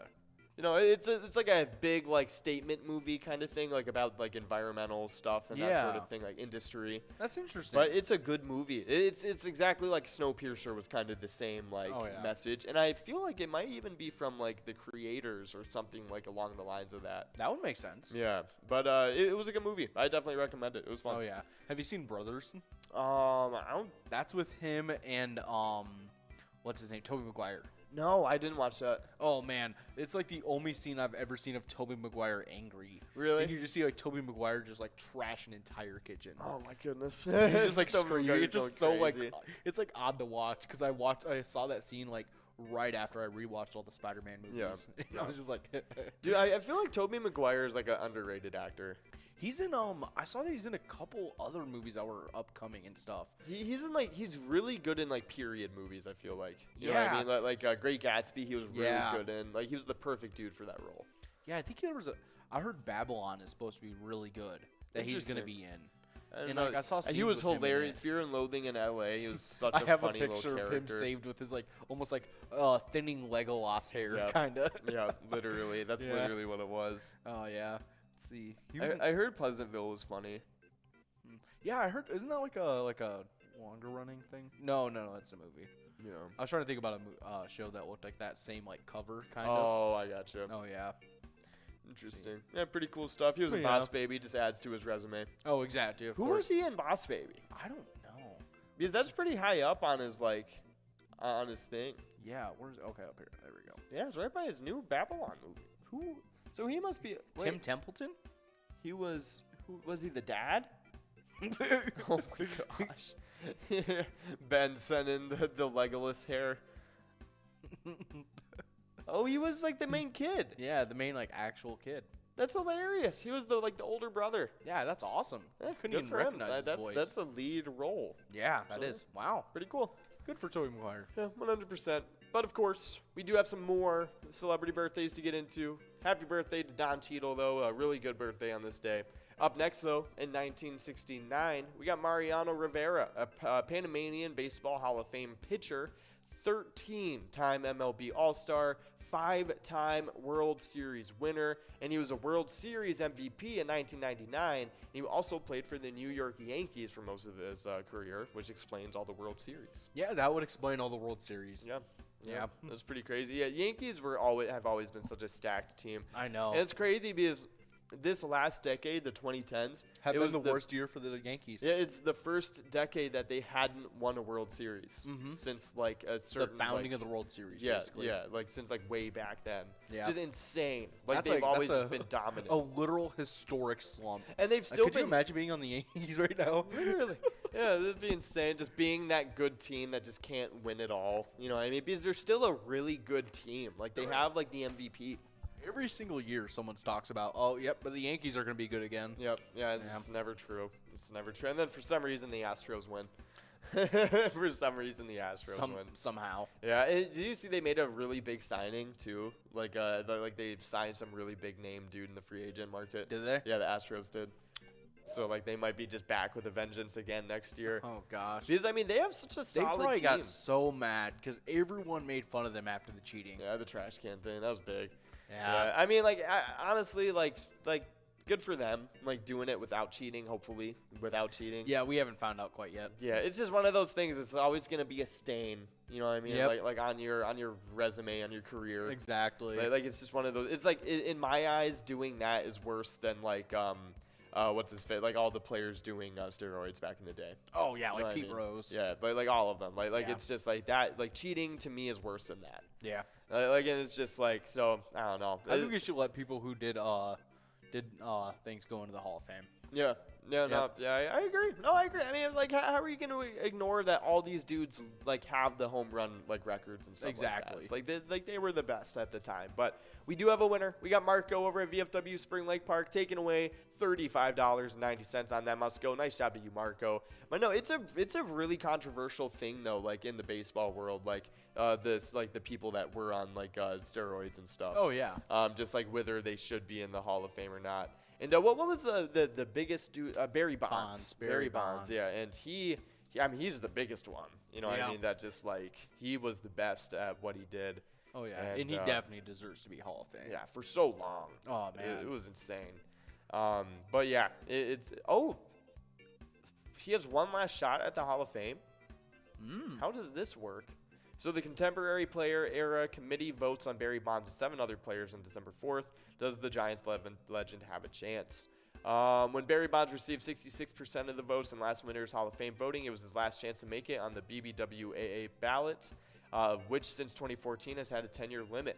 But it's not his last chance to make the Hall entirely. The longtime Giants star has another opportunity to reach Cooperstown. This Sunday at the winter meetings, members of the Contemporary Baseball Era Committee will vote on former players whose contributions came in the era after 1980. It's an 8-player ballot that includes 2 other players that missed their final chance last year, pitchers Roger Clemens and Curt Schilling. There's also Albert Bell, Don Mattingly, Fred McGriff, Dale Murphy, and Rafael Palmeiro. Just like the regular ballot, these players need to get 75% of the vote to gain induction into the Hall. However, for the full membership, that means 293 votes. Bonds was 33 short. For the 16-member committee, only 12 of them have to consider Bonds hall-worthy. On the flip side, it only takes 5 people to block him. He won 7 MVP awards, has the all-time home run record. He's also the all-time walks champion. But this vote isn't going to be about his accomplishments on the field. As always, it's a referendum on the performance-enhancing drug era in baseball. Though David Ortiz made it last year despite failing a PED test in 2003. So the question isn't whether the committee considers Bonds an all-time great. It's not in question. It's whether these 16 people want to continue to honor squeaky clean mediocrities like Jack Morris and Harold Baines over one of baseball's greatest hitters of all time. So obviously the person that wrote this is very much all for Barry Bonds. Yeah, like come on, put him in the hall. And honestly, yeah, let's toss him in. He deserves it. That's funny. And so the 16 voters is a mix of executives, sports writers, and Hall of Fame players, being made up of Chipper Jones, Greg Maddux, Jack Morris, Ryan Sandberg, Jack Morris being one of the voters, Ryan Sandberg, Lee Smith, Frank Thomas, Alan Trammell, Paul Beeston, Theo Epstein, Art Moreno, Kim NG, Dave St. Peter, Ken Williams, Steve Hertz, Lavelle Neal, and Susan Slusser. Jones is probably a yes, apparently. Interesting. So really, apparently, it comes down to the former players. Why did they just give a whole list of just all the voters already? For real. I just thought it was so funny. That is funny. It's like, hey, if you guys have a problem with how this turns out, these are the people to contact. Yep, literally. So interesting. Apparently, there's 9 probable yes votes. And there's a few other people that are pretty good shots at saying yes. So he has a pretty decent shot at making the Hall of Fame. Wow. Interesting. But their prediction is like it's going to be he's going to fall short of the induction. And that's really sad. I think Barry Bonds deserves it. I agree. Yeah. I agree. I think, he never even had any postseason success. And I also think that just because you're on the PEDs doesn't mean you're going to be an amazing batter anyways. No, I agree. I think there's a certain amount of skill that he already had that was just obviously enhanced a little bit. Enhanced. Yeah. Like performance enhancing. Yes. But I still think like at that point, so many people in the MLB were doing it, and not everybody was finding success with it. Oh no. So I think the fact that he is maybe the best of all time, like I think that kind of trumps it a little bit. Exactly. But I don't know. I'm not a huge baseball dude, so I think there's a lot of people that would very heavily dispute what I say about that. Probably. But of course, we do have a winner. Hey, we got a winner taking away the minor. It's $216.79 going out to Bucky over at Tavern on the Avenue in St. Paul, taking that one clear away. Nice job to you, Bucky. Very, very nice win right there. But hey, good news for everybody else. That Must Go is still sticking around, so be sure to get enrolled into the next game. Try and get another chance at it because it is not going anywhere quite yet. But yeah, it's interesting stuff going on with that. I don't know, Ben, what does Ben think? Let's see what Ben thinks about the whole Barry Bonds situation. And Ben, if you can get Big John's opinion on this, I would love to hear his opinion. Yeah, we would have loved to hear that. Because I'm sure he's probably already talked about this a lot, the whole Barry Bonds thing, since he was watching it during that time and stuff like that. So I would be interested to see what he has to say about it. But of course, Big John is a busy man, so we'll have to wait and see if in my opinion, no reason to make baseball more boring. True. That's right. I say you should make it mandatory. Everybody should be on PEDs. Level the playing field. Level the just everybody's out there jacked. Oh my God. That'd be awesome, to be honest. It'd be like WWE but like baseball. I was watching videos of imagining if soccer was a top 7 sport in the U.S. That'd be hilarious. Oh my gosh, soccer would be such a funny. I think we'd rule in soccer if we started. Just if we actually just funneled all of our best athletes into soccer. Yeah, no, I agree. I think we should do that. I think to be professional athlete in another sport, you have to try out on the U.S. soccer Yeah, team. it's like mandatory like military service. Yeah. It's like 2 years on the men's soccer team. 2 years drafted. That'd be awesome. Could That'd you be so imagine funny. like watching like LeBron out there? Oh my gosh, dude, LeBron would be insane in any sport. I feel like he. Oh man, he There's needs just to some get. athletes that you watch and it's just like, oh yeah, you could toss them in any sport. And Yeah. after they figure it out, they'll dominate. Yeah, Aaron Judge. I don't know about soccer, but he would be crazy in like football for sure. Ugh. He would be insane. He's such a big dude. Oh my gosh. But yeah, I wish we had more. I agree. More players in I soccer. agree. No, I mean it's funny. I mean we're so good in like almost everything else though. Oh, like yeah. even like even down to like swimming. Oh yeah. You know what I mean? And Like, we're it's just dominant. It's just great that even a sport we don't care about, we're Yeah. still doing all right in. Exactly. I think we actually just won another game too. Oh really? In the World Cup. Oh, yeah, let's check Yeah. in on that actually because Yeah. I have been kind of keeping up with that a little bit. Oh yeah, I've only been keeping up due to the fact that we tied with England, and Yep. a win is a win in my books. Exactly. Oh, they went against Iran today and won. That's huge for them. That's a good one. Yeah, no, that's really big for them. That actually makes them And then I think England just won theirs as well against against Wales. Yeah. Interesting. Yeah, no, it looks like they did. Ah, man, sucks for Wales. I like Wales, so. But, hey, awesome for U.S. That's really, really good for them. Let's see. I know Ecuador I was kind of rooting for, to be honest. They were the one team where I was like, I kind of picked them, and I was like, if they do good, like, they're my underdog team. Oh yeah, I think England also beat Qatar recently as well, maybe. I think they're only playing within their groups right now. Oh yeah, are they? Okay. Yeah, and Qatar has been sucking it up. Yeah. Yeah. It's funny. I think they're the first host country to like lose in the first 2 games. Yeah, and that's to, why like, we're just get totally eliminated. Isn't that like why there's no like beer sales going on? In Qatar, no, it's like they just didn't allow beer sales to start from the get go. Yeah. Like they did not allow any. They made the decision for no alcoholic drinks at the World Cup match. And then Budweiser started doing it with their Bud Zero. Oh really? Yeah. That's super funny. Yeah, well they were supposed to be the official beer for this year, and they like paid a bunch of money for it to be that. Oh. And then with the Qatar doing that.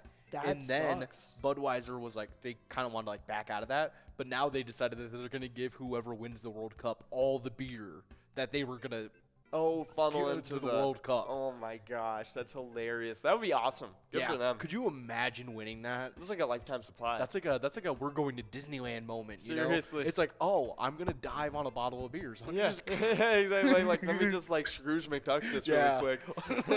Like in Breaking Bad. Yeah, seriously. Yeah, just flop on a bed of exactly. Oh, It's what so a funny. dream. 100%. But of course, other than that, I think France is doing as well as everybody thought they would. Would be doing. Spain is doing actually really good. I think not Costa Rica, Brazil was supposed to be Brazil's doing good. doing good. So yeah, they're doing every good. year. Yeah, but they haven't won a World Cup since like 1990. I was gonna say Brazil cares about like 2 sports, and that's soccer and racing. Yep, and literally. F1. Yeah, That's it. for real. And then they get random good baseball players that get sent to the MLB. Man. No, it's good. They have really good athletes in Brazil. They do. I gotta say, like they are pretty talented over there. yeah. But we do have a winner. We got Dulce over at VFW Blaine taking away $74.20. Really nice Musco to take away. Nice job to you. But of course, we are getting enrolled into this next game, getting this prizes bigger and better than ever. So be sure to get enrolled and try and get a chance at all of them. I mean, that mega jackpot, I feel like it's just normal that it goes out of 45 balls at this point. But of course, we were talking about the World Cup standings, and yeah, pretty cool stuff. Maybe check in, let us know what country you're rooting for. Ben took so long to check in about his opinion on steroids in baseball, and all he said, I think if you don't get caught, it's legal. Maybe that was John's take on it. No, that probably is Big John's take on it. I wouldn't be surprised. That does seem like something you would say on the topic. Hey, if you can get the gains and they not notice it, might as well go for it. Full steam ahead. 100%. That's pretty funny. But of course, yeah, World Cup standings, they're looking pretty funny. What would be your kind of like underdog? Oh, Ben said I'm going U.S. all the way. He said, dude, I said that a long time ago. Oh, yeah. I'm going for the U.S. You go for U.S. all the way. Yeah, no, for sure I want the U.S. to go ahead, but like, if who not would be your US, underdog team? I would want Brazil, Brazil. Okay, yeah. Brazil was fun. Yeah. I feel like it'd be awesome to see them finally get like another World Cup. Oh yeah. It's nice to see Germany as well. Germany would be fun. Yeah. I agree. And they're always usually a pretty decent team. That's crazy that they're at the bottom though right now. Yeah. Yeah, they were projected to be like the best in this. Spain and Germany were both projected to be the best. Very interesting. Yeah, because it looks like German soccer is pretty high up there. Yeah. You know what? I hear about it pretty often. I'm gonna vote for Japan. I think Japan's gonna be my new underdog. Japan could use a win. I agree. How did they just do in the Olympics? They had a pretty good Olympic year when they hosted. Yeah, no, they've started to really like get better in athletics and stuff like that. Yeah. Japan World Cup history. I don't think they've ever won a World Cup though. No. Let's see. First entered the World Cup in 1954. Having previously been suspended by FIFA for their role in the Second World War, they managed to make their first appearance at a World Cup in 1998, and in 2002 were given the honor of hosting the tournament alongside rival team South Korea. So wait. They got suspended by FIFA for 10 years. Yes. But wasn't Germany in the Olympics? I think like during all that, I don't know. During World War II, Germany was in the Olympics. Because I know they were in the Olympics in like 1936 and 1938. Yeah, which is kind of like at the start at of the beginning of everything. Yeah, definitely. Well, but they didn't have Olympics during it. I don't know if they I feel wouldn't like run they did. the Olympics during the No way. World War II. Right? Because that was a huge war. No, because we didn't even have we didn't even have Oh. baseball players. The 1916 Summer Olympics they were selected to host, and in the 1940 Winter Olympics, ironically, then they were both canceled due to world wars. Wow. And then after these wars, they were banned from participating in 1920, 1924, and then 1948. Okay, so they got that. Okay. Alrighty. Interesting. Yeah, that's pretty crazy. But I mean, it is kind of like, because you are kind of just like at that point almost punishing the athletes. So, like, and it's a world war. Like it's one of those things where it's kind of tough to like, I don't know. That's funny though. It's like, yeah, it was 10 years. You can come back after the next one. Yeah. That's pretty crazy. But yeah, pretty funny stuff going on with those Olympics. But of course, we do still have some more celebrity birthdays to get into, though. We actually have a pretty decent amount of them. And we got some really good ones. Yep. Next up, born in 1972, you guys might know him as Kevin. It's Nice. Brian Baumgartner, American actor, known as Kevin in The Office. Made the best number known to man, Kevin. 100%. It'll fix everything. Makes a mean pot of chili. Oh yeah. Those you can't get those like crunchy, nylon carpet fibers from anywhere. Anywhere else, no. Especially with little paper scraps in there. Oh yeah, when you started scooping up.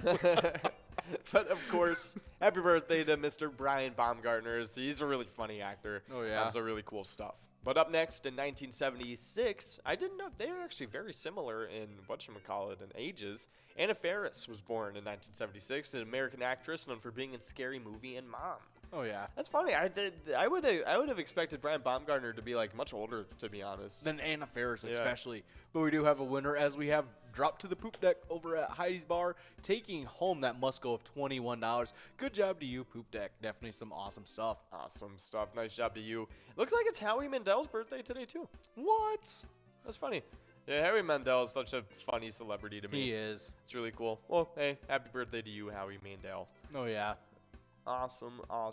But of course, up next on our celebrity birthday list, we do have Chadwick Boseman. Born in 1976 on this day. He's an American actor. And he's, I think, well known for Black Panther and a few of his other roles, too. He's been in, very, very critically received, I think, films and stuff. Oh, yeah. 42. He was really good in that. Yeah, no, that was a really big one, too. Oh, yeah. But let's take a look at some of the movies he's been in.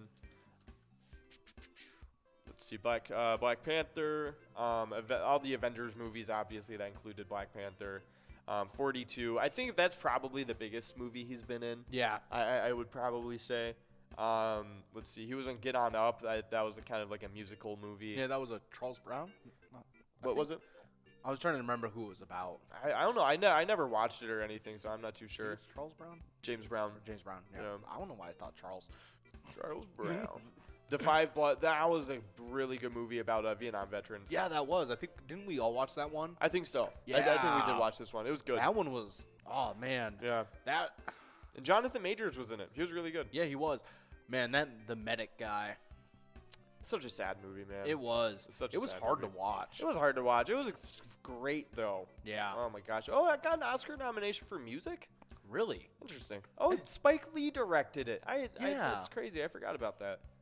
That was a good movie. I definitely recommend watching that one. I was really surprised because it was like on Netflix like instantaneously. Yeah, no, it was. Yeah, because I almost thought it was a Netflix original because of that. Yeah, I did too. Wasn't it in theaters?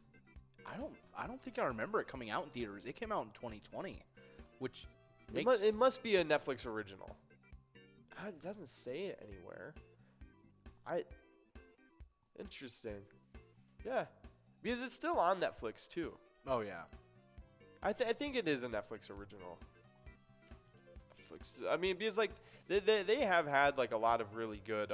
They've had a couple great originals. Yeah, no, I agree. There's been a pretty decent amount, but I think they've gotten to the point where it's so like saturated with content now. Yeah. That is just kind of like oversaturated now. Yeah. You know, it's just kind of like wading through a bunch of crap to get to something good. And I heard that they're trying to get to like almost having only Netflix originals. Yes. Yeah, which is they want like 90% Netflix original like shows and movies, and then like 10% other which is random stuff. So crazy considering how they started with just like ordering a disc and you get it sent to you. Yeah. It was like a mobile Redbox, man. It was awesome. And then when it switched to movie, like actual like on website demand. streaming, it was like, oh, that's crazy. Yeah. And then it was, from there. Now it's it's just them making their own stuff. It's regressed, to be honest. Netflix used to be so much better like a little bit ago. Like streaming as a whole for movies. It was great when Hulu it was only used to like be a couple awesome. companies. When Hulu was free with no crazy. ads. Yeah, it was insane. Yeah. I used to watch Naruto on there. They had new Naruto episodes on there. That was It was crazy. insane. I couldn't believe it. I remember like looking on there and being like, wow, they have this many movies and you don't pay for it. That's awesome. I watched Dragonheart on there. Oh. I also watched Braveheart on there. Oh yeah. Did you see the new show that's coming out with Chris Polani is making it with Disney, and it's going to be an Aragon show. Yeah, I think we talked about that a while ago. I haven't checked up on that at all. Yeah, I actually just found out about it. I think I just found out maybe over the last weekend maybe. And yeah, he's going to be he's going to be co-writing and directing it with Disney Plus. That's awesome. I hope it's good, to be honest. Oh yeah. Because, like, I mean, they're going to be having Percy Jackson and Aragon. Imagine, they're going to have a... That's crazy that they just, like, decided to randomly revive it, to be honest. I wonder I'm if it's okay with it, though. I wonder if it's just something where, like, the author was, like, felt very strongly about trying to make it, like, a series or something. He even made, like, a video talking about it that I saw, Really? and I was like, he was like, I'm doing it justice. Good. It needs to be done. Good. I think he was probably very unhappy with how the movie and the video game went, to be honest. It had so much, like, as a video game, that had so much, like almost, what is it, potential. You know, it's not bad. They grossed $250 million on a $100 million budget. It's not bad. They profited. No, they profited pretty decent. But honestly, I didn't mind how Aragon looked in the first movie, to be honest. But before we get into it, though, we do have J-Rock over at Shady's Railside, taking away $25.10. Nice job to you, J-Rock. But it's like there's no way any of these people are gonna come back for their roles, though. Oh, no, like probably not. definitely like whatchamacallit. I could see them being like cameo characters maybe. Oh, John Malkovich, I'll take him in there again. Yeah, he was the evil dude. Oh, that was pretty cool. I say we go with Willem Dafoe. Oh, that'd be great. Willem Dafoe's the way to go for 100%. everything. Yeah, no, I agree. You could probably even bring back John Malkovich because like why not? Yeah. Because like he was an old dude anyways. Yeah, he makes a good like bad guy. Yeah, this dude was actually really good as the like kind of what the mentor dude. Trainer. Yeah. He looks very mentor trainee. Yeah. No, it was like a decent enough movie. It was just so far away from what the book was. That's the Galbatorix dude. Yeah, and it kind of like skipped a lot of random things, and it just kind of went all over the place. It wasn't great. That's sad. But it's definitely one of those books where it's like it's such a long journey through from the first one to the fourth one, where it's like probably would need to be a series. I'm glad that it's gonna be a TV series. Like it deserves Game of Thrones treatment. You know what I mean? Because like Game of Thrones has 5 books, like to Aragon's 4 books, so it's like they could make like a decent 5 seasons out of that. They could. Yeah. Dude, oh my gosh. Speaking of, I'm rewatching Game of Thrones right now, and I know, like, probably so many people are, like, sighing. Like, right? Just like, oh, probably. God, like, I thought this was done, like, 3 years ago. Yeah. Yeah, but, like, Game of Thrones talk. Dude, I'm so sad because, like, I'm watching House it. of Dragons came out, so people expected Yes, it. very true, very true. But I haven't even gotten around to watching that. Like, No, I but I watched, heard like, it's half. good. Yeah, I did but hear I've it's never good. watched Game of Thrones, so I'm probably not gonna. Well, it's a prequel. So it's like you could just watch it like without knowing anything. Yeah. But apparently there's like random little things that reference what like happened and stuff like that. But whatchamacallit, but I'm so sad because like, dude, since 2011 he has not released anything pertaining to the like story of Game of Thrones. Yeah. Like it has been so long. Like it's now getting to like 12 years at this point. And it's like ridiculous. It's the worst. You know what's actually along the same lines that I was thinking of?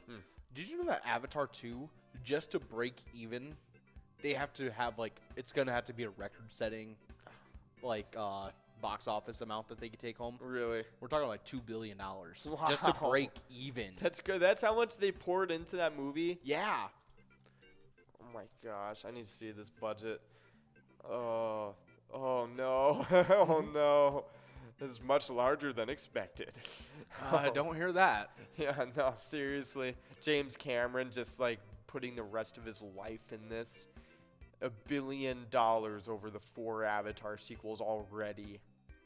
Oh my gosh. $400 million. Yeah. The first one was $237 million. Yep. So and that one took 15 years to make. To break even, because they've already spent over $1 billion now. They would need to get to that $2 billion mark. Yeah. That's ridiculous. Wow. That is an insane. It's going to have to break records. It's going to have to break box office records just to break even. Yeah, to break even. That is insane. Only 2 films have made over $1 billion at the box office since the onset of the COVID-19 pandemic, which is Spider-Man and Top Gun. That is crazy. That is pretty crazy. I mean, honestly, though, like, to be fair to that statistic, like, there's been no great movies that have been released. Other than, like, the hype for Spider-Man No Way Home. Everyone is so ready for that. And Top Gun was, like... that one, when people heard it was coming out and they saw what was going on with how they made it. That included young people. Like, it was like every audience wanted to watch that movie. Yeah. You know what I mean? So it was a pretty... Whose dad didn't make them watch Top Gun? Yep, exactly. A lot of the times, it's like a lot of people... They got forced to watch it. Yeah. It's a pretty big movie. Yeah, it's a huge movie, and especially with Tom Cruise being bigger than ever. A lot of really big characters in the cast too. Oh yeah. I feel like it definitely was set up for success.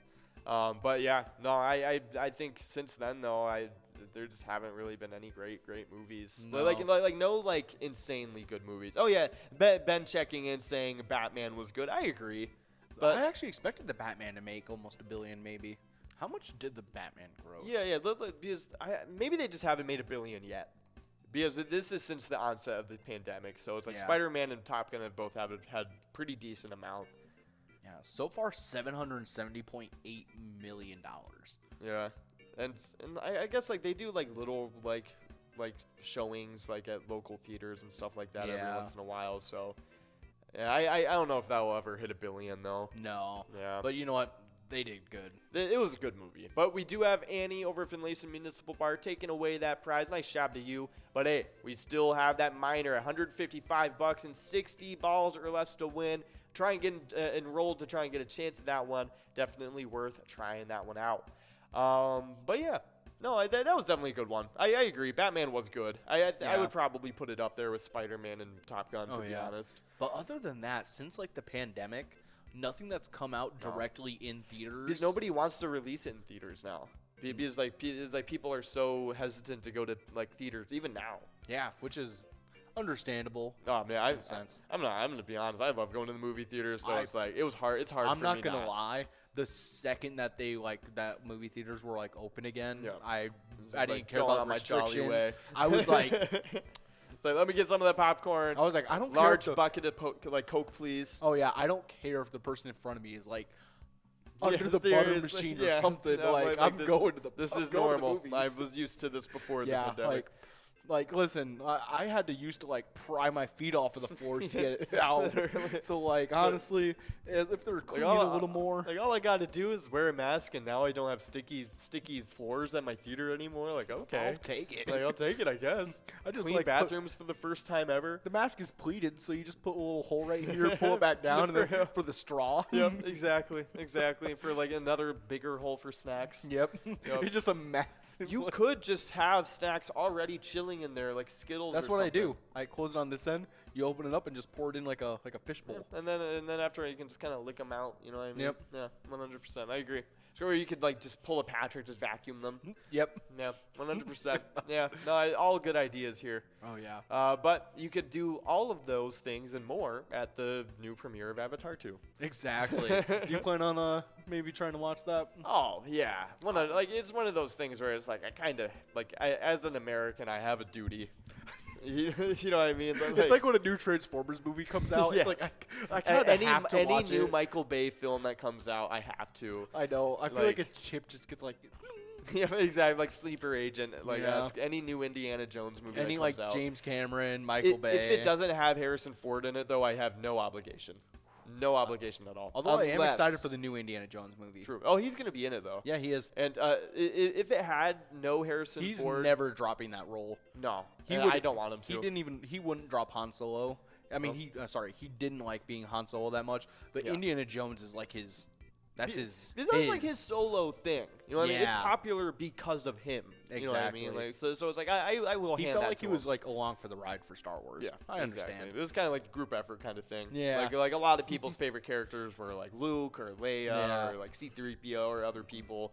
But he was still like one of the biggest though. He is. Yeah. People even like Chewie more than him. Yeah. Which is like I met Chewie though, so that was cool. Oh man. Wait. Like the real one. The dude like in the the dude suit. in the suit. Yeah. It was at Austin Comic Con when I was like a little kid. Yeah. It was awesome. It was. I met him with my grandpa. He was such a tall dude. Yeah, of I course. forget how tall was he? He was like 7 or something like that. Maybe he's only 6'4". Wasn't he like the same height as the Russian guy who played Darth Vader? Oh, I don't know. Yeah. Chewbacca height in real life. Let's take a look. Just him compared to a person like those. Oh, he's 8 feet in the as Chewbacca, but I'll just look up actor? Chewbacca actor, yeah, and then we can look up Peter Mayhew. This dude, he was 7 foot. Dang. Wow, that's crazy. I mean, I knew like as a kid, I was like, wow, this is a huge man, but like that's crazy. 7 foot, that's crazy. He was kind of like old at the time, so like he was a little like hunched over, but I mean that's still like probably 6'10". You know what I mean? Yeah. That's crazy. Yeah, that's So awesome. Let's see how tall David Prowse was. Let's take a look. 6'6". Okay, so yeah, he was pretty up there. Oh yeah. Yeah, Man. that's pretty crazy. That's really cool stuff, though. I mean, he was. I remember him being really nice. Like when I met him at that little Comic-Con thing. I'm not gonna lie, he looks like a sweet old man. Yeah, 100%. But I met him, and then I met the lady from Star Trek Enterprise. I really had no idea who she was, though. Let me take a look. But before we do, though, we do have a couple winners on this game. Oh, yeah, we got Sky Pilot over at Lookout Bar and Grill, CC Crew, Tanker over at Cabin Bar, DLD over at American Legion Ashby, and GGG over at Tavern Bar. They're going to be splitting up that $42 Musco prize. Good job to all those winners. But make sure you guys are getting enrolled and press and play for this next one, as that minor jackpot's going to be clicking up to 62 balls or less to take home. Maybe it was Grace Lee Whitney. Because she was blonde. Okay. It was a blonde lady that I met, and there was a picture of like her in like the main area with Captain Kirk. You know what I mean? Yeah. So you're like, where's Captain Kirk? It must have been this lady. Yeah. It was because she's American. Yeah, born in Ann Arbor. And it was before this, to be honest. So Yeah. it probably was this lady. Yeah. That's fun. Hey, that's cool. Oh, hey, Grace Lee Whitney, that's pretty fun. Yeah, you met Grace Lee Whitney. That's Yeah, cool. Cool. I had no idea. I don't even know who she plays in it was the original that she was in. Oh, yeah. But yeah, pretty cool stuff. Maybe I'll have to watch it someday. Oh, yeah. But pretty cool stuff. We do have a couple more celebrity birthdays to make our way through.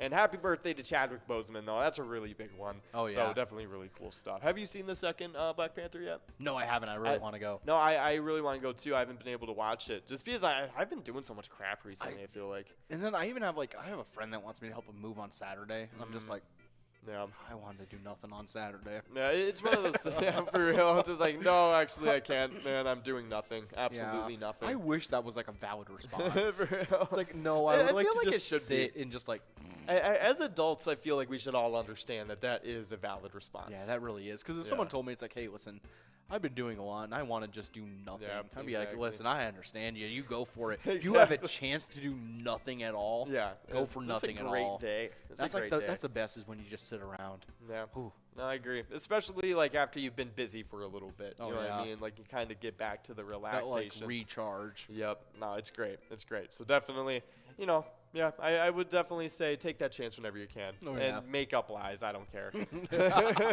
But, of course, up next, we got born in 1988, Russell Wilson, American NFL quarterback. Won a Super Bowl in 2013 with the Seattle Seahawks. He has been a Pro Bowler from 2012 to 2015 and then a few more years from 2017 to 19. He was one of the best quarterbacks in the NFL. I think he's kind of fallen off a little bit. Currently has more bathrooms in his house than he has touchdowns on the season. That's right. I think, doesn't he have 12 bathrooms, was it? He has 12 bathrooms in his house. Yeah, with 7 touchdowns. Maybe less. Yeah, 7. That was the last update I saw. And I know dang well he didn't get 5 more touchdowns within this past 2 weeks. Seriously.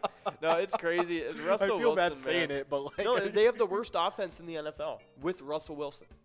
Yeah. No, it's insane. They're averaging 13 points a game, I think. Wow. Which is insane in the NFL. The Chiefs are averaging 29 points a game. I guess it's really rough when you can't just hand it to Marshawn. Yeah, no, seriously. But it's crazy because he was good before. Yeah. He was even decent last year. He wasn't bad. But it's insane to see that he's regressed so much to the point where his offense is scoring 13 points a game. And if they had scored even one more touchdown, averaged a touchdown more a game, then they would have been I think 9-1 or something. Yeah. Which is crazy. I feel like if you're an NFL quarterback and there's an obscure stat about your loss record compared to something else, or touchdowns compared to bathrooms you have in your house, statistically being worse when you have double XP on Call of Duty. Yep. That's a little something. I don't think he's won a game since Warzone came out. I said a joke that he wasn't going to win against us when Warzone 2 dropped. And then it all started downhill after that. For real. This is kind of funny. I called it. No, you know why? They've been doing double XP just every day. Oh, my gosh. And they're ruining his career. That is the worst. I feel bad. That's messed up. Seriously, that is messed up. Oh, they've been playing good games, though. Okay. Not good games, but good teams. Yeah. Let's see. They lost against the Chargers for San Francisco. They have a bye week. So, yeah. So, how long has it been since when did Warzone come out? November 14th or something like that? Warzone came out Sunday, October 30th. Or something like Oh, that. October 30th. Okay. So since that, so that was the weekend. It came out the weekend that they played Minnesota. Or it was Modern Warfare 2 dropped that time. Oh yeah, the career thing, wasn't it? It was something like that. But before we go further, we do have Poop Deck over at Heidi's Bar taking away the must-goer. No, the minor. $241 going out to Poop Deck. Nice job to you. $241.80 or 89 cents and 60 balls. That is a very nice grab right there. Nice job to you playing over at Heidi's Bar in Sedan. Oh yeah, definitely awesome stuff. Okay, yeah, October 28th. Yeah, came out just before. Yeah, just before, and he's 1 of 5 now. That's crazy. Or 1 of 4. He's 1 of 4, yeah. That's insane. That is absolutely crazy. Well, hey, hopefully, I'm rooting for Kyler Murray. He's a talented young dude, so hopefully he can turn it around. But he's facing a lot of pretty good defenses up next, to be honest. I mean, he got New England, Denver, Tampa Bay. Atlanta kind of sucks, so he has a chance. And then San Francisco to end off the season. See, I think he's got a good chance against the Patriots because that's on the 12th, right?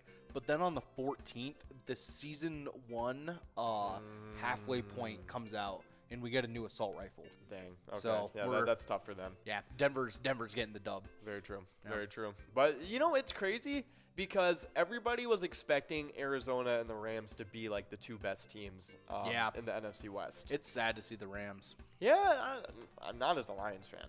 Not as a Lions fan. No. Because the worse they do, the better the pick is that they gave us. Exactly. Which is insane. Like, no, because people are saying that their pick is going to be worse than our pick. Doing on purpose. Yeah, for real. Like, kind of like, all right, he said he's still lying at heart. Yeah, I got my Super Bowl, but I got you guys the best quarterback in the draft.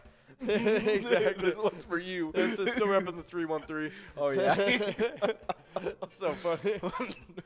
Man, I love it. He's like watching 8 Mile every night, just like remembering. I'm glad at least Matt Stafford got his while he could, though. 100%. He had his one, and that's all we need. No, he needed a Super Bowl ring, and he got it, and he's had a pretty complete career man. now. Honestly, watching him up on that raft afterwards was just a blast. Awesome. I was really glad cool. he was so happy.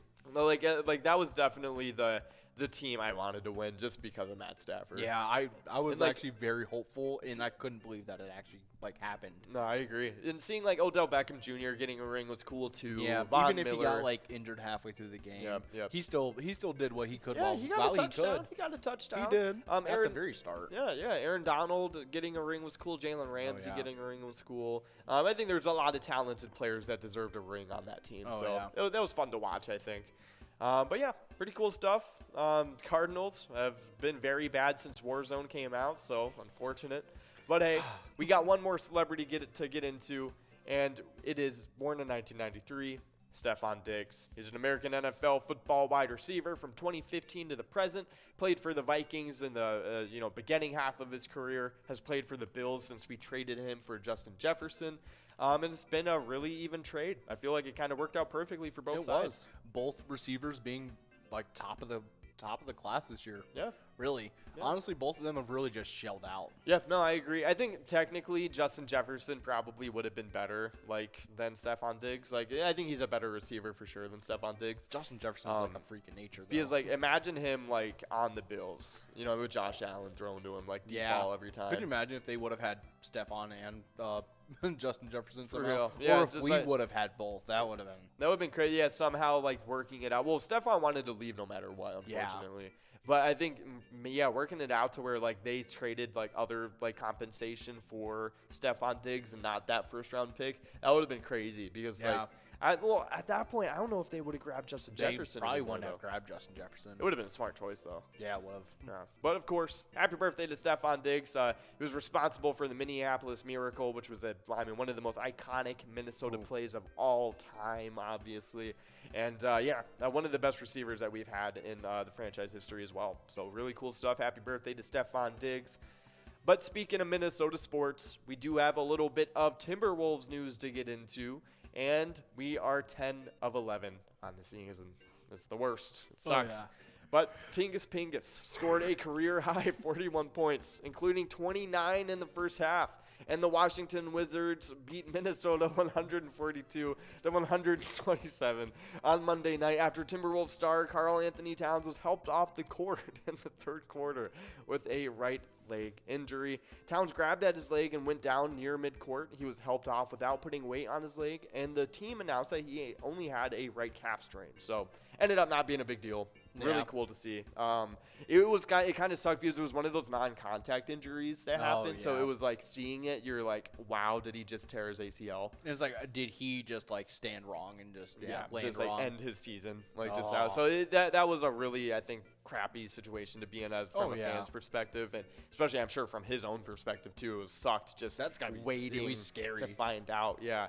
But, of course, we do have EIEIO over at La Playette taking away that must-go. Nice job. Or, no, the minor prize. No, not the minor prize. The must-go, which was a really nice must-go that turn. Yeah. Nice job to you, EIEIO. But, yeah, Karl Anthony Towns, right calf strain, ended up not being that big of a deal. So, hopefully, he can be back soon. For a right calf strain, I'm probably guessing he'll be back in maybe a month or two. Oh, yeah. I think Ian said 4 to 6 weeks. Yeah. Whatchamacallit. So hopefully he gets better within that time frame, because that's not a bad time frame, and I feel like it'll give more of a chance to Anthony Edwards to have a nice little hero ball moment. Exactly. But yeah, it's one of those things. I mean, Karl Anthony Towns has not been bad, to be honest. He's been pretty decent this year for us. I think really what's kind of sucked it up for us is the lack of depth we have now and Rudy Gobert. Yeah. Like, I'm going to be real. I don't think I'm a fan of the trade anymore. Like I was trying to like every other Minnesota fan, I was trying to convince myself. Ian and I were doing it for so long. Like, we were just trying to convince ourselves, like, man, this is a good trade. He's the best defensive player in the NBA. This is okay. He can catch lobs from D'Angelo Russell, and it'll be fine. But it just has not been working out like that. Yeah. Like, he's such a one-dimensional player, it seems sometimes.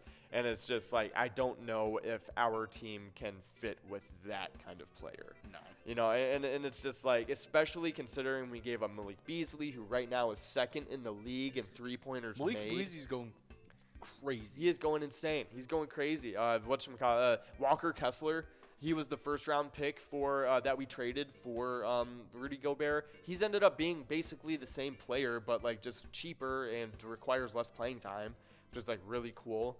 And we traded him away to the Jazz. Yeah. And a couple other players we traded. I didn't really like. Jared Vanderbilt obviously was a big loss too.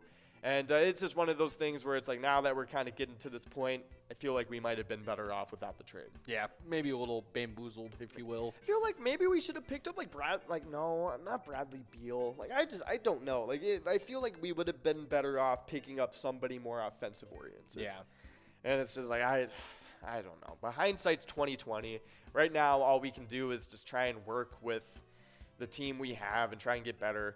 And obviously, I think that we have so much star power that it's very, very, very hopeful that we can make that happen.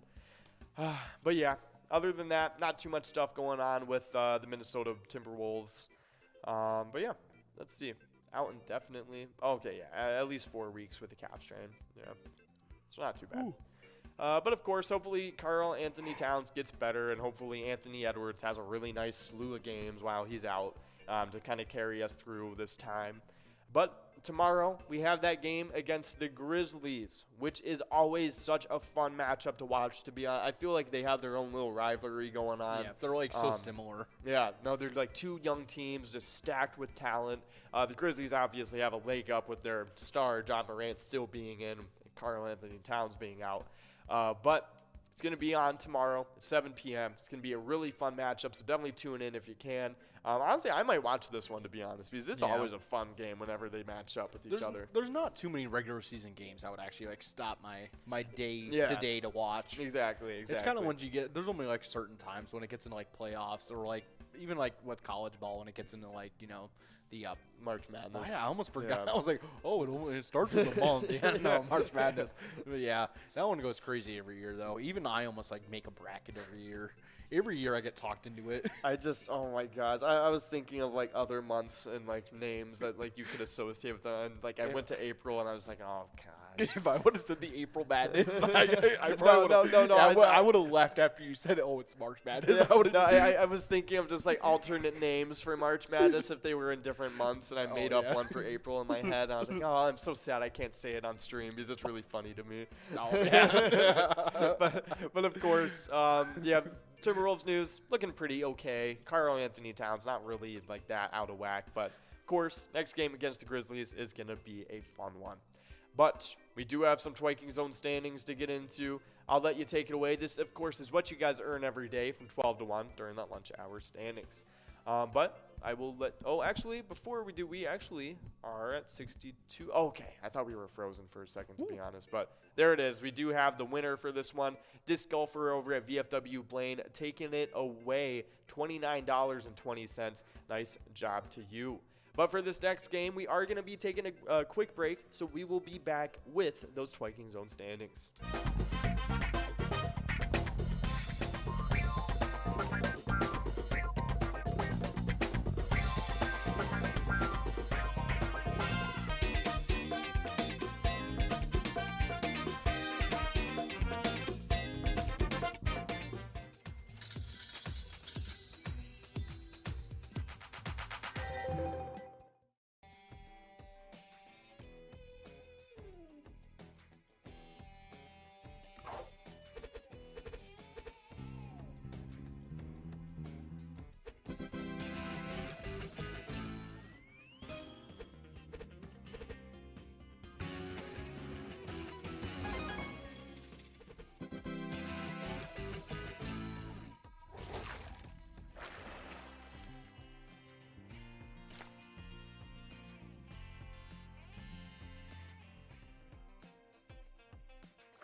Our mission is to serve the community.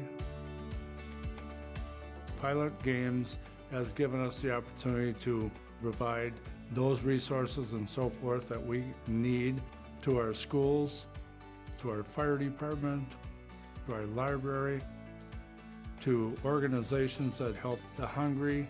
All of those are all made possible by the Pilot Games organization.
There it is.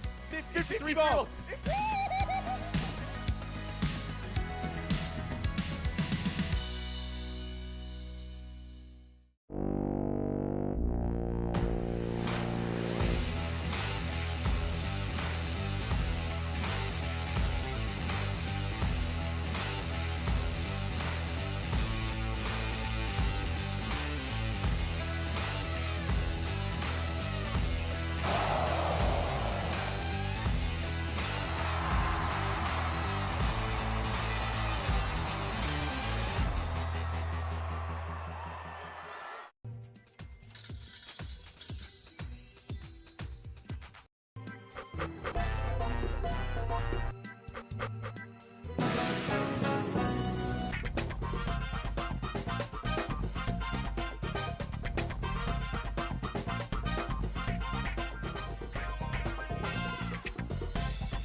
Hey guys, how's it going? And welcome us back to some more Game Day Bingo. We already got one more game to get into, only about 30 seconds away. So definitely get enrolled because we got some pretty good chances at these prizes. That minor is at $168 and 58 balls or less to win, looking pretty good. That major is at $1,000 and 48 balls or less to win, and the mega jackpot is at $10,000 and 45 balls or less to win.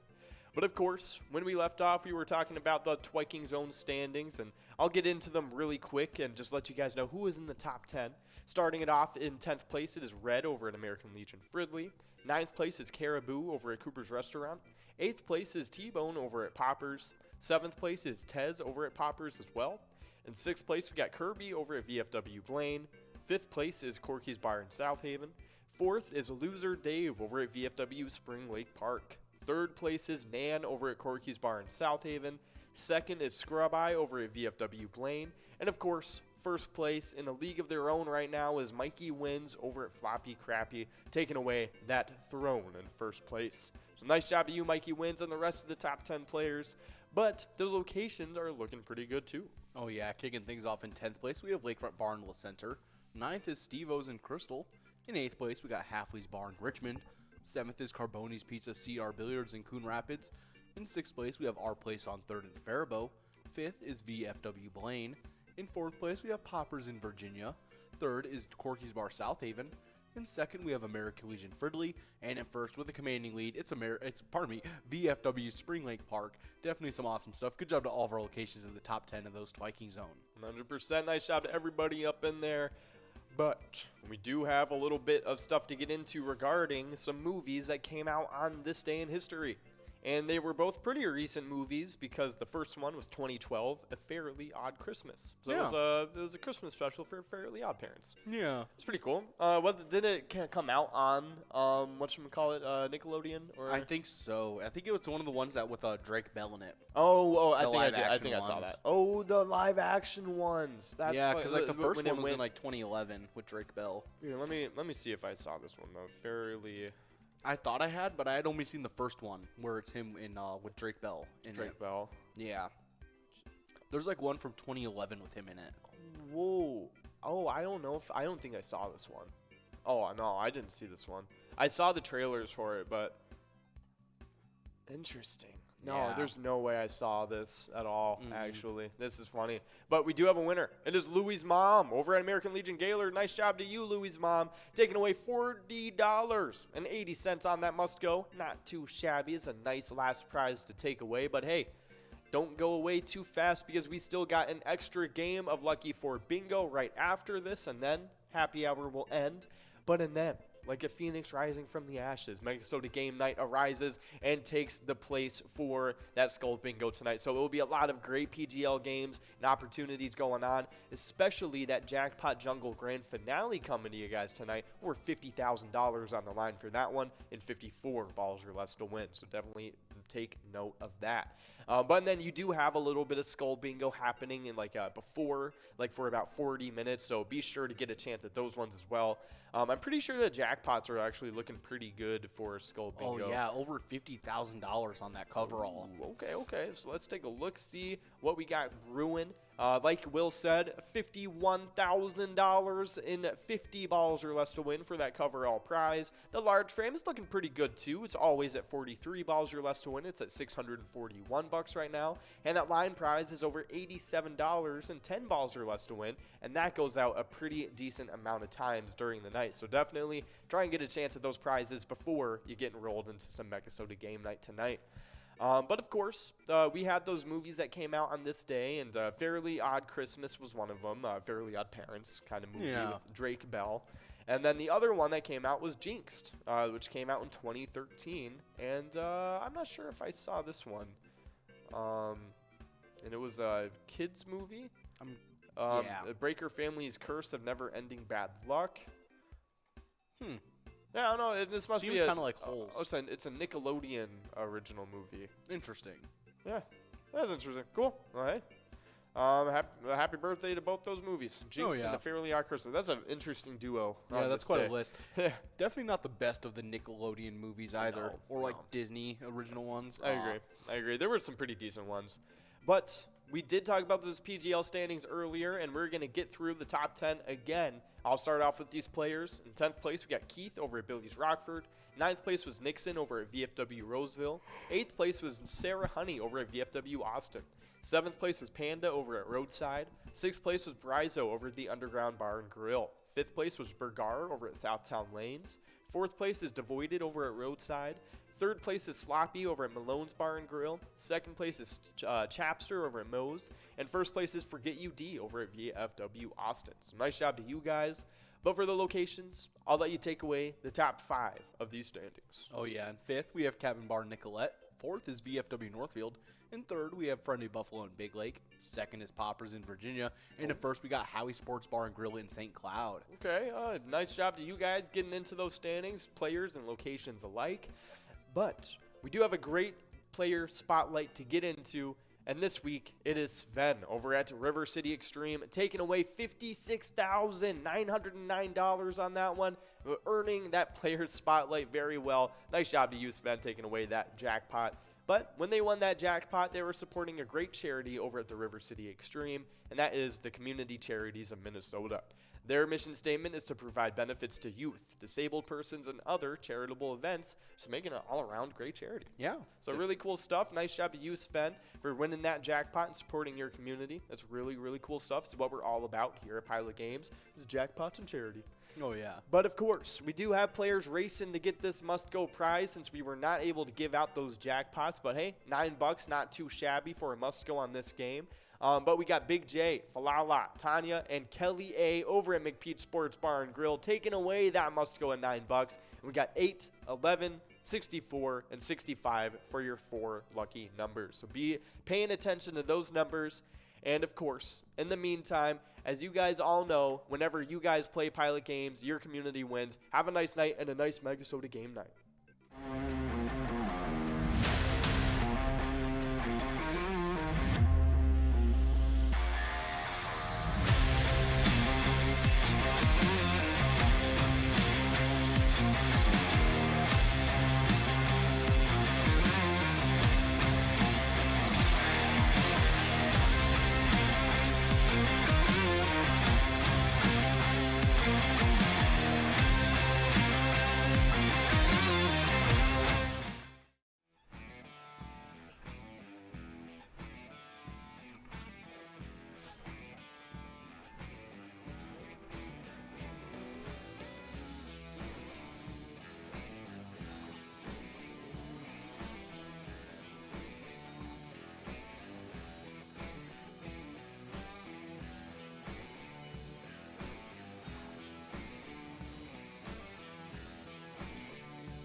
Our mission is to serve the community. Pilot Games has given us the opportunity to provide those resources and so forth that we need to our schools, to our fire department, to our library, to organizations that help the hungry. All of those are all made possible by the Pilot Games organization.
There it is. 53 balls.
We're at the Ledge Amphitheater in White Park, Minnesota.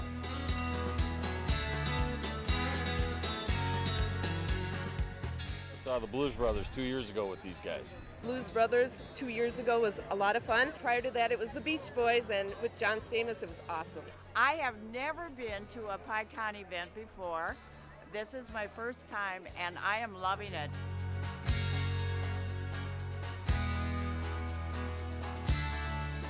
Yeah, this is incredible. We pulled in, parked, got some free beers, amazing free food. Famous Days!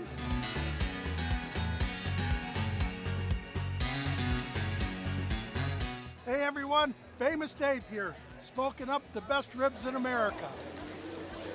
Having a great time so far. We got a picture with John Randall. It's pretty awesome. John Randall is like my favorite. Skull, skull, skull, baby! Really cool seeing John Creasel. Really cool listening to him talk and his story. This is my first PyCon, and I've had a blast.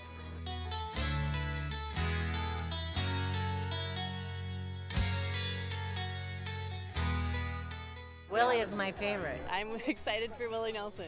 I grew up listening to Willie Nelson my whole life. Willie Nelson. Willie Nelson! Have a really nice day!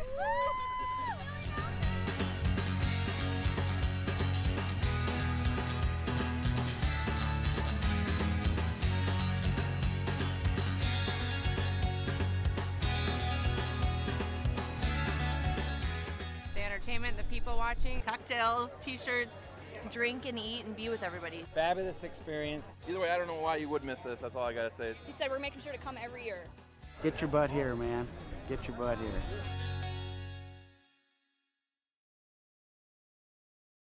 Come on, let's get stinking rich! Smell you later. Smells like money!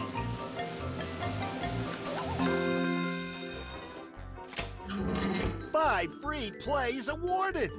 That smells wild!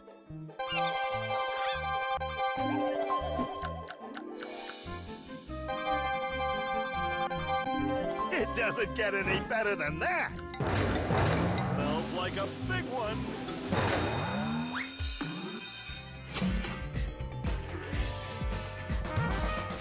Five times multiplier! It's raining cash! You gotta play to win!